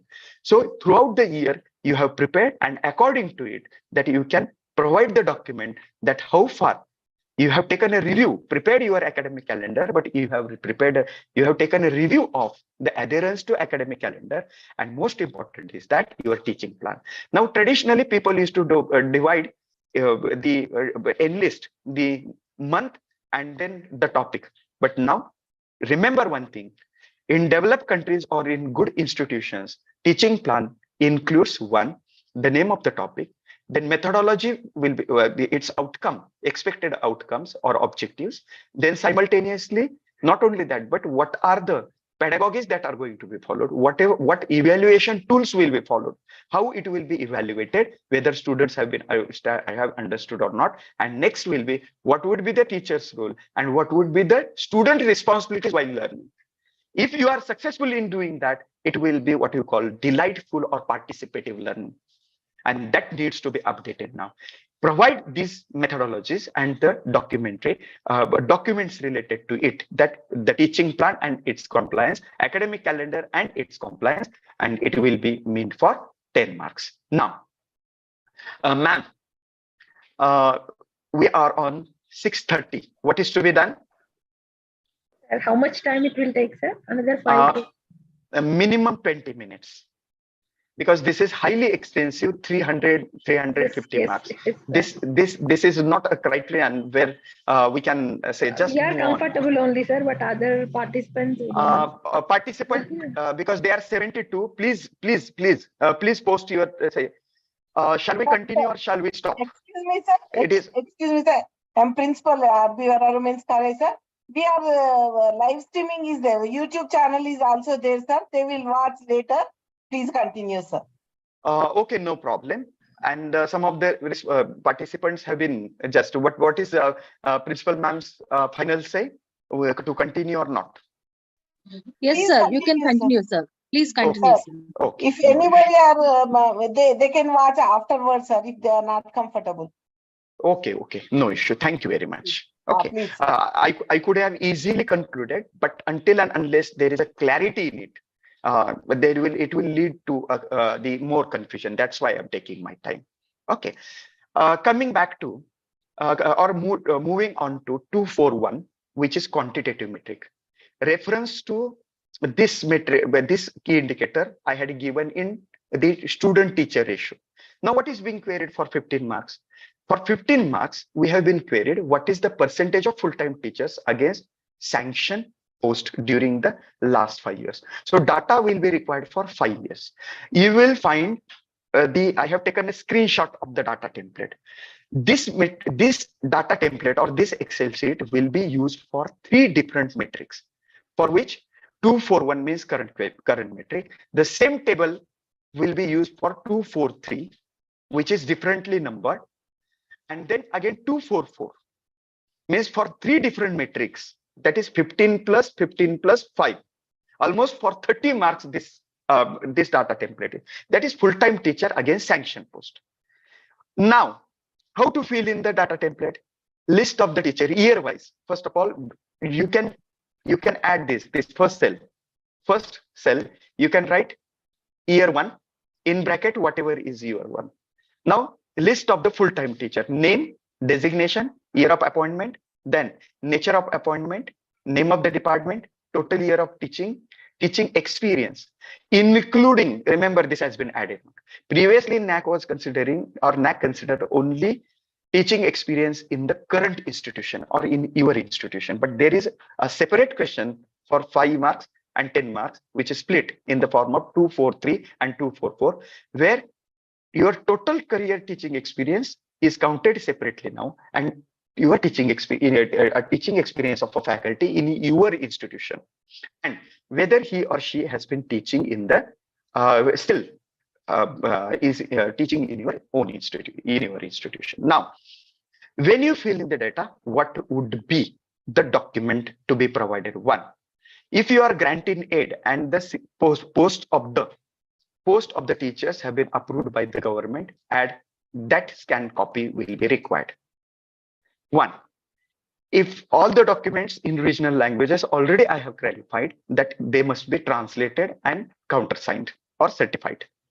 Next, if you run self-finance programs, or if you simultaneously you have some complete self-finance setup, your management may approve certain post based on your workload. That management approval, along with that, the list of the teacher, it means related to the post, so number of sanctioned post, and after that you will have to provide the list of the teacher which you had given in 222 of only year 5. Here you will have to attach list in the same table, list of the teachers on roll every year. Now you may say the teacher was present for all the 5 years. You are separating year wise. If the teacher continues to be there in the year 2 to year 5, repeat name and take a printout, get a sign of it, a sign of a principal, and there also here prepare one more sheet, one more document on the letterhead. Write name of the institution, percentage of full-time teachers against sanction post, then number of sanction post year 1, number of sanction post year 1, how many teachers were there, full-time teachers were there on the roll, right number. Okay, and the one more column, what is its percentage, whether it is per 50% or 100%. Likewise, 5 years information, sanction, and now actual teachers on roll and its percentage. And then below that, list of the teachers, as I told you previously, and below that attach the appointment letters highlighting name of the teacher and appointment of the teacher and word full-time. It may be management sanction, or it may be management sanction or government approved. I hope this will help you to get the substantial score. Now, 242 is a quantitative metric where they are asked, where they have been NAAC asked us the percentage of full-time teachers with different degrees have been stated. Now remember, this metric is also not a single metric, because this table or this data template that you see on the screen is responsible for helping you out for 3 different metrics. One from 242 from this particular criterion, and 323 and 342 from third criterion. So what are you asked? One, that is, what is the name of the full-time teacher with these qualifications? That is the highest. For affiliated colleges, they have asked even the teacher with SETNET. Now, if a teacher is PhD plus DSc or DLIT, if he has both the degrees, do not add both the degrees separately. Consider one teacher, one head, one count, as I told you previously, related to professional development programs. So here, name of the teacher, what is his qualification, then whether he is a recognized guide or not, which year he was recognized, then whether serving in the institution, and name of the research scholar. Means this complete data template will be useful for 3 different metrics. For this particular metric, 25 is the score, plus their 10 each. It means more than 45 marks will be the complete weightage if you are able to find out, able to fill in this data template completely, including all the 3 metrics score. Now, what will be the data required for this? You will fill in this Excel sheet, but simultaneously you will prepare a list of the full-time teachers with these highest degree and year of the degree. Again, signatures of the principal, and below that, as you have numbered those teachers with the highest qualification, their degree certificates highlighting their names and their degree or year of the degree. So this will help you to get the clear cut say clarity of this metric. Now I'm dealing with the 243 and 244 combinedly. Why? Because 243 asks about the average teaching experience of the full-time teachers of throughout his career, and 244 queries about the average full-time teaching experience of all your full-time teachers only or exclusively in your institution. Now, this is the data template meant for 3 different metrics, as I told you, that full-time teacher appointment, and here you can see these columns. 1, total year of teaching experience out other institutions and current institution, and now only your institution. Whatever you have prepared for 241 will be applicable over here as a documentary proof. But for the sake of clarity, what you can do is you can highlight you can prepare a separate list of the teachers, name of the teacher, and experience in other institutions and experience in the other your institution or same institution, whatever you have given in Excel sheet, and you can get the certified. And there also you can prepare the average, you can calculate average and certify it. That how to certify that total number of the years of teaching experience divided by total number of teachers in the full-time teachers in the institution. Okay, so whatever you have done it for 241 will be applicable for 243 and 244 along with the same type of documents. Let us move on. Now, for affiliated colleges, this metric, these 2 to 3 metrics have been merged together as one for about 30 marks. Now, for autonomous institutions, you have different questions. Now, what is being queried? That is 251, which is quantitative metric, have been asked in the form of average number of days from the date of last semester end or year end examination till the date of declaration of the result. Now, what is being queried? Very simple metric. You will have to provide the data of all the 5 years.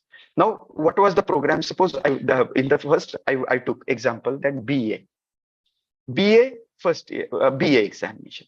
Program code you wrote the same. Whether you follow the semester or year end. What was the last date of the semester or year end examination? You will have to write the date of the last. Then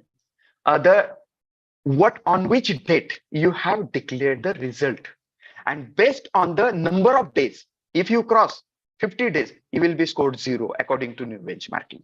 Intentionally avoiding that type of discussion because of paucity of time. But remember, now if it is within the 20 days, you will score high. If it is again in 10 days, it will be again substantial. Okay, so just remember over there that when you are filling this data template Excel sheet, what would be the documents required? Now, first of all, circulars of autonomous institution or your institution declaring the first day and declaring the examination schedule. When you have given that, what was the last date of the paper related to that particular program, and notification of the date of declaration of the result. And that's why NAAC says that report from the COE or your examination head mentioning the name of the program and the date of examination, all the circulars mentioning the exact dates of the end of the examination and declaration of the result. And they have said that provide the documentary evidence. And that's why I'm repeating that you need to provide the circulars and the even result sheets where the date. So if you run a semester system, you will have to take average of odd and even semesters.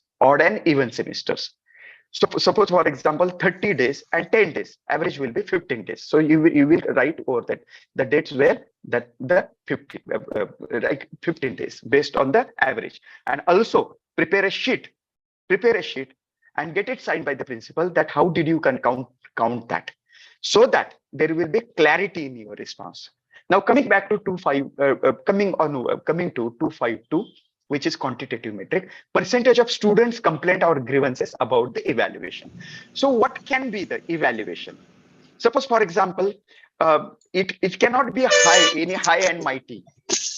Nikita ma'am, please mute. Okay. Percentage of complaint, they can be very simple complaint. Say, for example, my subjects are different. My hall ticket is not received. Subject I have my say previous subjects are not written. My signature or name, there is an error. Revaluation related, totaling or retain, then revaluation on pending results, non-declaration of results. So many institutions are found that they are not entering whatever grievances. So make it a point that documentarily you make a register. It can be a digital storage also, that provide the circulars to the students related to your grievance. And what if it is university related, when did you forward? Then what if it is related to your institution, it is being communicated and how it was sorted out. So for 15 marks, you will have to provide the numbers of the grievances along with the supporting document and the students' revaluation to any type of grievance, like say, and during the assessment provide, and the minutes, your examination committee say minute book, that those grievances were considered and whether they were sorted out and how much time was taken up and what action was taken. Everywhere you will be queried related to action taken. So for autonomous institution, not for the affiliated colleges, you are asked ICT integration in the examination procedure in CIA or your examination management system. So when you write your answer, focus on examination procedure, starting from preparation, communication or sending, circulation of your circulars, then preparing question papers, then methods of examination, whether you go on for on-screen or online evaluation. If it is not related to the entry of the mark, feeding of the mark, then you are what you call conducting examination through your LMS also. So what type of software, then preparation or printing of your mark list, then again giving them opportunity to reappear, re-enter. So what is the procedure, examination procedure with the help of ICT integration? Then processes for processing of your marks and percentage. And then for CIE, what type of softwares and hardware you have purchased. So here you will have to give your all these procedures, the screenshots, that interface, what you call screen interface. Then if you have purchased some software, you will have to provide the bills of it. Then simultaneously some along with that date stock register entry of it, so that you will be able to provide your claim. Okay. Then next is 261. Remember, new education policy stresses on OBE. And believe me, please forgive me in the name of Almighty Allah God. Okay, if I'm not able to give clear-cut information related to this metric, because I have separate hands-on training which exclusively goes on for minimum 5 hours a day to tell how to design your course outcome, how to design your graduate attributes, how to write your program outcomes, and based on that, how to map them with your teaching learning methodologies and simultaneously your evaluation methodologies, and how to calculate it. But within a minute or 2 or 3 minutes, I will be able to cover up, because for affiliated colleges, this metric is meant for 45 marks. Now they have the separated question as 261 and 262 in the revised manual from 1st Jan. So what is the question? That you have stated learning outcomes, 2 types of learning outcomes, that is program outcomes and course outcome. Already I have stated course is a paper or subject, program is a degree which leads to degree. Then you have been asked, these autonomous institutions have been asked that you write your graduate attributes. Now, if you go to the document related to what you call the NAAC QF by UGC, There also you will find that graduate attributes is the base of writing program outcomes. I'm going to cite some example, but graduate attributes are nothing else, but they are the high level qualities or skills and understanding that students should gain as a result of your teaching learning experience.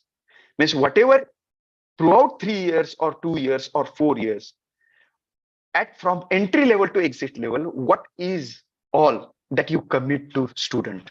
And that's why, let me cite some of the graduate attributes, which are the basis of program outcomes. That first of all, you will have to prepare graduate attribute related to what disciplinary knowledge or what fundamental concept you are going to give. Communication skills to explain the concept related to his specialization, then the areas related to critical thinking or problem solving, which will be a base for cognitive base of his knowledge, discipline related skill, psychological skills related to his specialization, analytical skills, then they can be research skills, usually higher post graduation, and now in 4 years degree, fourth year degree with research, graduate with research, will have to be inducted with this particular concept. Then first 7 are exclusively related to his core domain. But along with them, life skills related graduate attributes can be related to teamwork. His ICT skills, how do you give him the support or platform to develop his ICT skills? Then the moral and ethic, that is called as life skills also, lifelong learning also, decision making. And based on that, you will have to define your course outcomes, not course objective. You can write course objective, but better you convert that core objective into course outcome. What is it? Course objectives are teacher oriented, that what teacher wants his students to learn, and course outcomes are what actually students have learned. They are learner centric, and that's why UGC always focus on writing or mapping or checking for the attainment, that how teacher oriented objectives are converted into outcomes. Okay, so here first of all, try to remember that when we go for the outcome based education, that checking its attainment, it is called as outcome is nothing else, but we begin with the end in mind, that what teachers.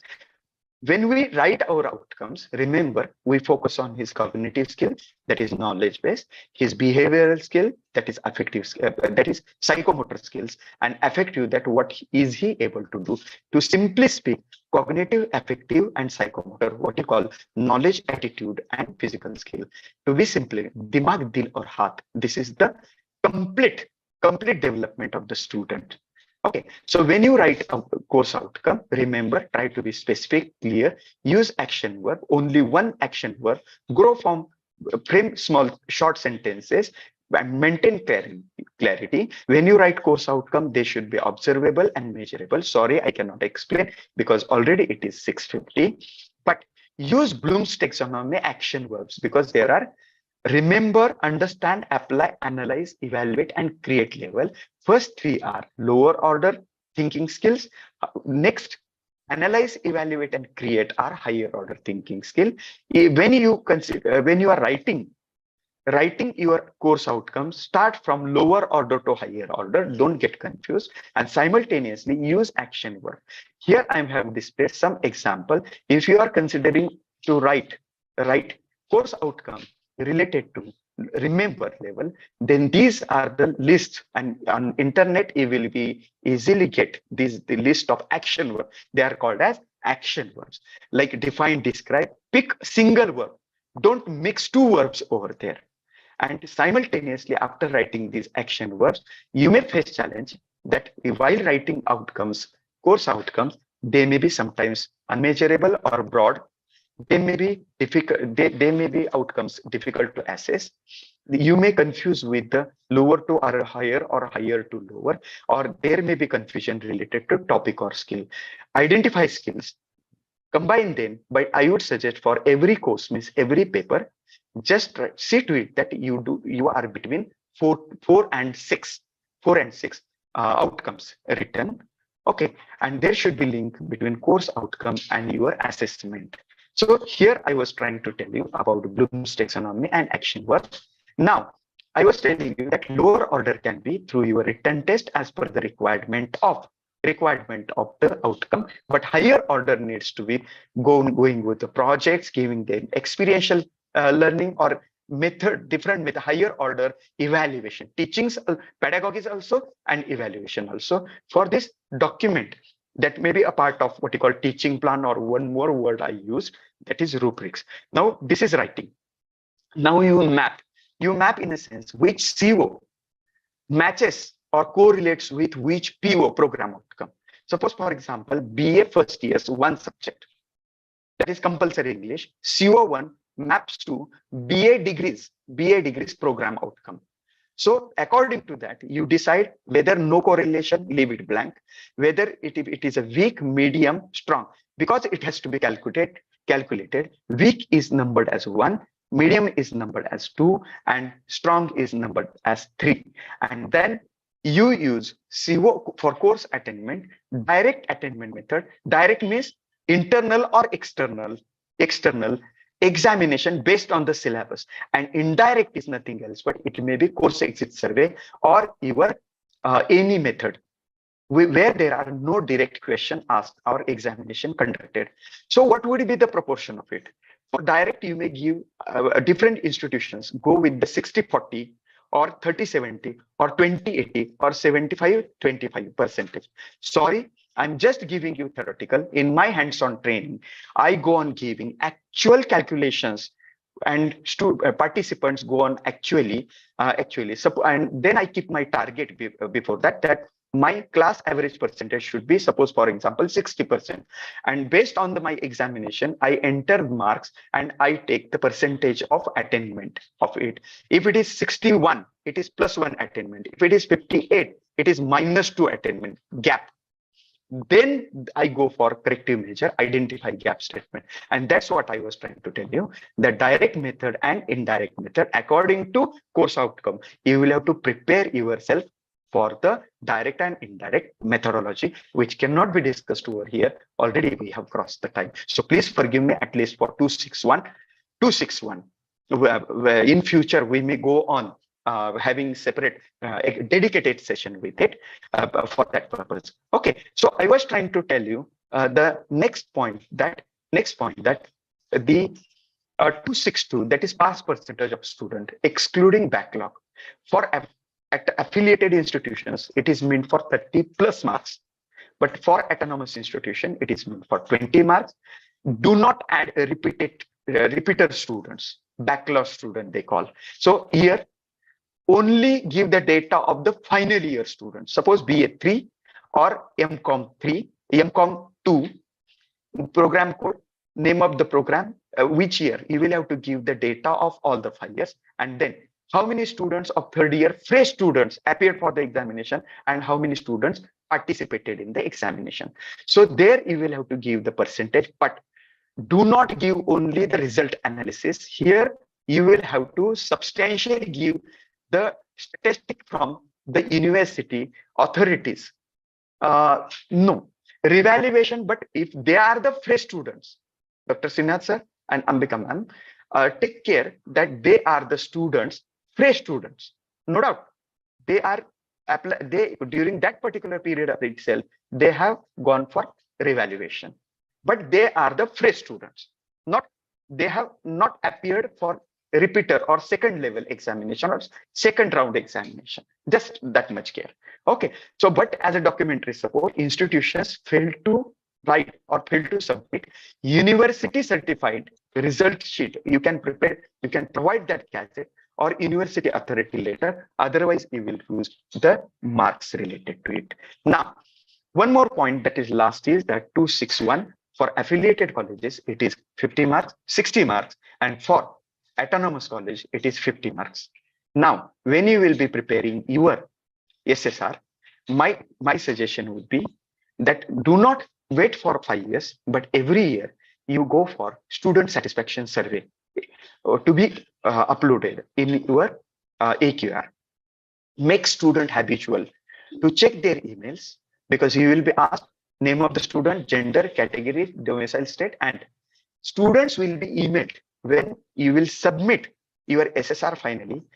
Selected students, randomly 25% of the selected students will be sent email. Ask them to E1, and you will be communicated on portal and through email that your SSS has already been started. So they will be queried using the 21 questions, multiple choice questions. Out of 21, 20 will be multiple choice, and 21st question will be open end, where he will be asked related to suggestion for the development of the institution.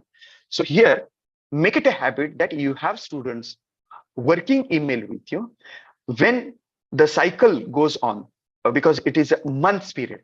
Because if certain minimum 100 or 10% of the students do not minimum those number of students respond to this metric is not taken for the calculation of the marks. So see to it that students are made aware. Secondly, students are asked to check email during that period and they respond it properly. Then what are the areas they would like to suggest? You may give orientation, but forcing is not at all acceptable. Then most important part is that ask them to check even spam also, because the mails are sent in bulk, and some of the institutions have been reporting that the mails were found in the spam folder also. So this will help you, and on portal you will be able to check what is the progress. If in the first round students failed to, minimum number of students failed to respond, again others randomly selected students will be sent email. But at institutional level, NAAC has already announced a poster which can be displayed with your institutional name and mentioning period of student satisfaction survey. But see to it that whatever processes are being run at your institutional level, they are satisfying your students, and they are talking positively about our institution or their teaching experience. So this was the minimum justice I tried to give you within the stipulated time. Sorry, I took your 29 minutes extra than the promise or the time allotted to me. So this was from my side. I have given my number and email also. So you can do one thing. You may ask the query right now, or you may text me. You may text me. This is not an end. This is beginning of an end. There are so many areas where I was, I would have loved to explain you extensively where your institution would have got more and more benefited. But time is, again, time needs to be respected. Sorry if I have taken your more time, because when I joined, the number was above 70. It is 62. So once again, thank you very much, and thank you, dear organizers, for giving me an opportunity and for bearing me for such a long period. Thank you very much. Thank you so much, sir, for your elaborative explanation. Thank you so much, sir. Thank you, ma'am. And Thank you, sir. One question, sir. Sir, yes, sir. how to calculate sanction post, sir? Actually, in our private colleges, depending on the workload, we'll appoint the teachers, sir. It may vary, the number may vary year to year, sir. How to calculate the sanction post? Related to sanction post, basically, although it varies. Usually, although you are self-financed, different states have different procedures for that. Usually in some states, government authorities also give them, or affiliating universities also, in many places, those authorities give them sanction posts. If not, based on your workload, not student strength, based on your workload, based on that, refer to the document of UGC and your state government, that every week what should be the minimum contract, or what should be the minimum say lectures or the sessions or teaching hours for completion of full credit course, that is 4 credit course. For science it will be different, because they have got lab work also. So based on that, calculate your workload, complete workload available for that particular subject. And based on that, what is minimum workload? Suppose, for example, for first post, it is 18. For second post, it may be 20. But if it is the last post, it may be even 12. In Maharashtra, we have, if suppose we have 12 workload for the last post, it is considered as the full-time post. So not based on the students, based on the workload of that particular subject, you will have to prepare your full-time positions and get it approved by the management. Okay, ma'am. Okay, sir. Thank you, sir. Yes, ma'am. Yes. So anything to be clarified? So good evening, sir. Can I ask you a question, sir? Most welcome, Hima ma'am. Sir, this NIRF metrics regarding the teaching learning faculty with PhD, would it be exactly matching what is a NAAC requirement? Because when we calculated, because what they ask in NIRF is basically faculty with some years of experience greater than 15 years, between 8 to 15 years and up to 8 years. So would there be a discrepancy, sir? Because we are submitting the data from the same college, but yes, ma'am. I got it. Yes, I got your question. Has NAAC stated that PhD with 15 years? Nowhere. Yes. NAAC, what is NAAC? Question by NAAC. Metric by NAAC asked, what is the full-time teachers with PhD? Right. In standard operating procedure issued by NAAC or do's and don'ts by the NAAC in SOP, nowhere it has mentioned that do not add teachers below 15 years experience with PhD. Right. Okay, sir. Okay. So go according to that. If NIRF clearly mentions that do not add teachers below 15 years, you will have to follow those norms. Yeah, up to 8 years, sir. In fact, they're looking at that. Whatever, so there would be some discrepancy definitely, because when we are matching the data, probably it would not match with NAAC's requirement and NIRF requirement. Yes, that's what I am suggesting you, that better you go with the clarity of the metric or clarity of the question, their specific instructions when you are filing SSR separately and when you are filing the NIRF portal separately. Now, there would not be discrepancies. The reason is that when you are filing NAAC data on NAAC portal, naturally there will be PhD holder full-time teachers of all the full-time teachers with PhD, right? Yes. Which will include teachers with PhD if it is queried by NIRF only with the 8 years. Yes or no? Right. Only with the 8 years with NR, but the same data plus the teachers with below 8 years of experience having PhD will also be there. Okay, so it would not be called as a discrepancy. You are providing the data as per the requirement of these accrediting agencies. Right.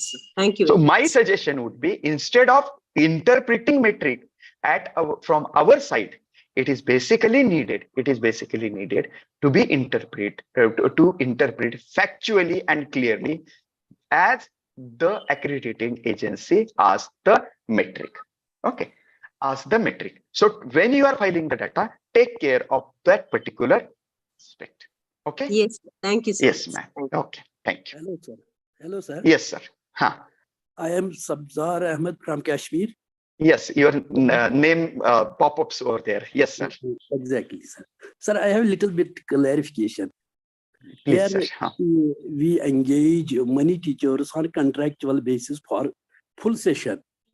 Shall we consider them as full-time teachers while calculating the ratio of teacher-student ratio? Okay. Again, coming back to the NAAC requirement.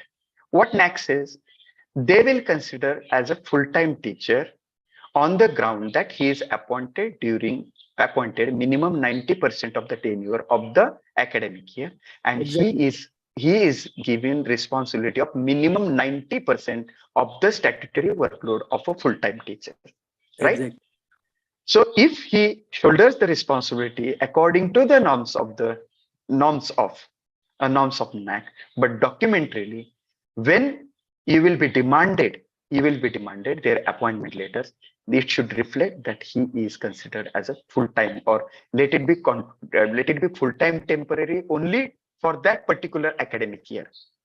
But your appointment letter needs to clarify those particular, because standard operating procedure issued by NAAC clearly mentions that they may demand the appointment letters of the teachers, those who have been projected as or presented as full-times. Okay. Thank you, sir. Thank you. I hope I clarified your query. Okay. Sir, this is Dr. Srinath Naganathan from St. Mary's College. Yes, sir, Srinath, sir. I'm from biotech, sir. I'm having few doubts regarding the mentor-mentee part. So, in that criteria, that how many candidates can be there under one mentor, sir? Sir, usually link this metric with the student full-time teachers. Okay. Link the same metric with the student full-time teachers. Not 100% admitted student may not have availed, but maximum number of students have been allotted, maximum number, or you can allot 100% student among the teachers, but solely the percentage of score, because these recently NAAC has announced its benchmark. If you go through the benchmark for mentoring scheme, you will see the metric percentage of full-time teacher. Say, NAAC has clearly specified related to percentage of full-time teacher ratio. What they have said, if it is 1:20 is highest count. Yes. Between 1:20 and 30 is level 3. 30 between 30 and 50 students behind one faculty is level 2 marks, and between 50 and 60 is level 1. And if your teacher count is one teacher behind every 60 student, you will score 0. Now this is benchmarking related to 222. But now one solace you have is that this is the qualitative metric. I repeat, qualitative metric for your autonomous institutions. So when committee will visit, you will have to present your procedure, what actually do and what is the ratio, and it should be practically that you may allot, suppose behind one teacher you might have allotted 80-100 students, but practically after conducting his statutory workload, when his lab work, when teacher has found the work, found time to address such a large number of students. So physically check possibility also, but relate this metric to student teacher ratio also. Okay. Okay. Yes, sir. Yes, sir. One more thing, like grievances part. When we are having any grievances in autonomous, it can be dealt in the exam branch which is there in the college. But if it is like affiliated college and they are having any grievances regarding the exams which is being conducted in the university and they face I got your answer query. Then how did you address? What is the role of the any affiliating university, any affiliated college, to forward that grievance within the stipulated time to the university, right? This is the action taken. And when university communicates, respond to it, communicate it to the stakeholder. So how much time have you taken to process it further? And simultaneously, how much time institution has taken it to communicate to the stakeholder? This is your action taken. So whatever is in your hand, you have addressed it completely. Whatever is in your hand related to university related grievances, your institution has made a provision related to it. Okay. Yes. And simultaneously, if from the university, response has been not given in the stipulated period, you take a follow-up of it. This is also one more provision that you make. Okay. Yes. Thank you, sir. Welcome, sir. Okay. Ma'am, anything more? No queries. Okay. So Thank you shall so we much, stop? sir. Very informative, sir. So now I would Thank like you. to invite. But once again, I apologize that I could not give justice to No, sir. outcome, because that is highly dedicated area. Yes. Let us see in future when we can meet and discuss. Yes, sir. Thank you, sir. Yes. Now I would like to invite. Sir, Thank you, before sir. I wrote of thanks, please accept our appreciation certificate as a token of gratitude, sir. Yes, thank you very much. It's my pleasure. Thank you, sir. And do communicate whatever feedback you receive, positive or negative, because it is always, because it is not an end, it is beginning of end and end of beginning. Yes. It will help me to improve myself. Sir, good evening, sir. 1 minute, sir. Sir, for affiliated colleges, mentor-mentee rules, can you tell me, sir, once again? For affiliated colleges, same procedure, ma'am. But right now, this metric has been removed. There is no direct query or direct metrics in the revised, because when there was a manual of 93 and 96 metrics, it was there, but it has been removed right now. When it is converted first 55 and now 56 metrics. But do not, I would suggest that instead of closing down that provision, you continue with that practice and add it as a part of your what you call best practice, or it can be a best practice, or it can be presented as the curriculum delivery mechanism. One of the points in the curriculum delivery mechanism. Procedure would be the same. Okay, ma'am. Okay, thank you. Yes. Now I would like to invite D. Shweta, Assistant Professor, Department of Computer Science, to propose formal vote of thanks to sir. Thank you, ma'am. Good evening, one and all present here. Thank you, sir, for such an informative session. We are really enlightened with your knowledge and presence on criteria 2 as how to evaluate the distribution of marks for each metric, percentage of seats against reserved categories, assessing learning levels, mentor-mentee relationship, and examination procedures, etc. Today, we had an opportunity to hear your thoughts, and this will surely going to encourage us in our future events. I once again thank you, sir, for such a wonderful session on criteria 2. I thank you all the participants present here. Thank you, ma'am. Thank you, sir. Thank you very much, ma'am. Shall I disconnect? Shall I leave the meeting? Okay, sir. Thank you so much, sir. Thank you so much, Thank you, sir. ma'am. Thank you. Highly informative session. Thank you.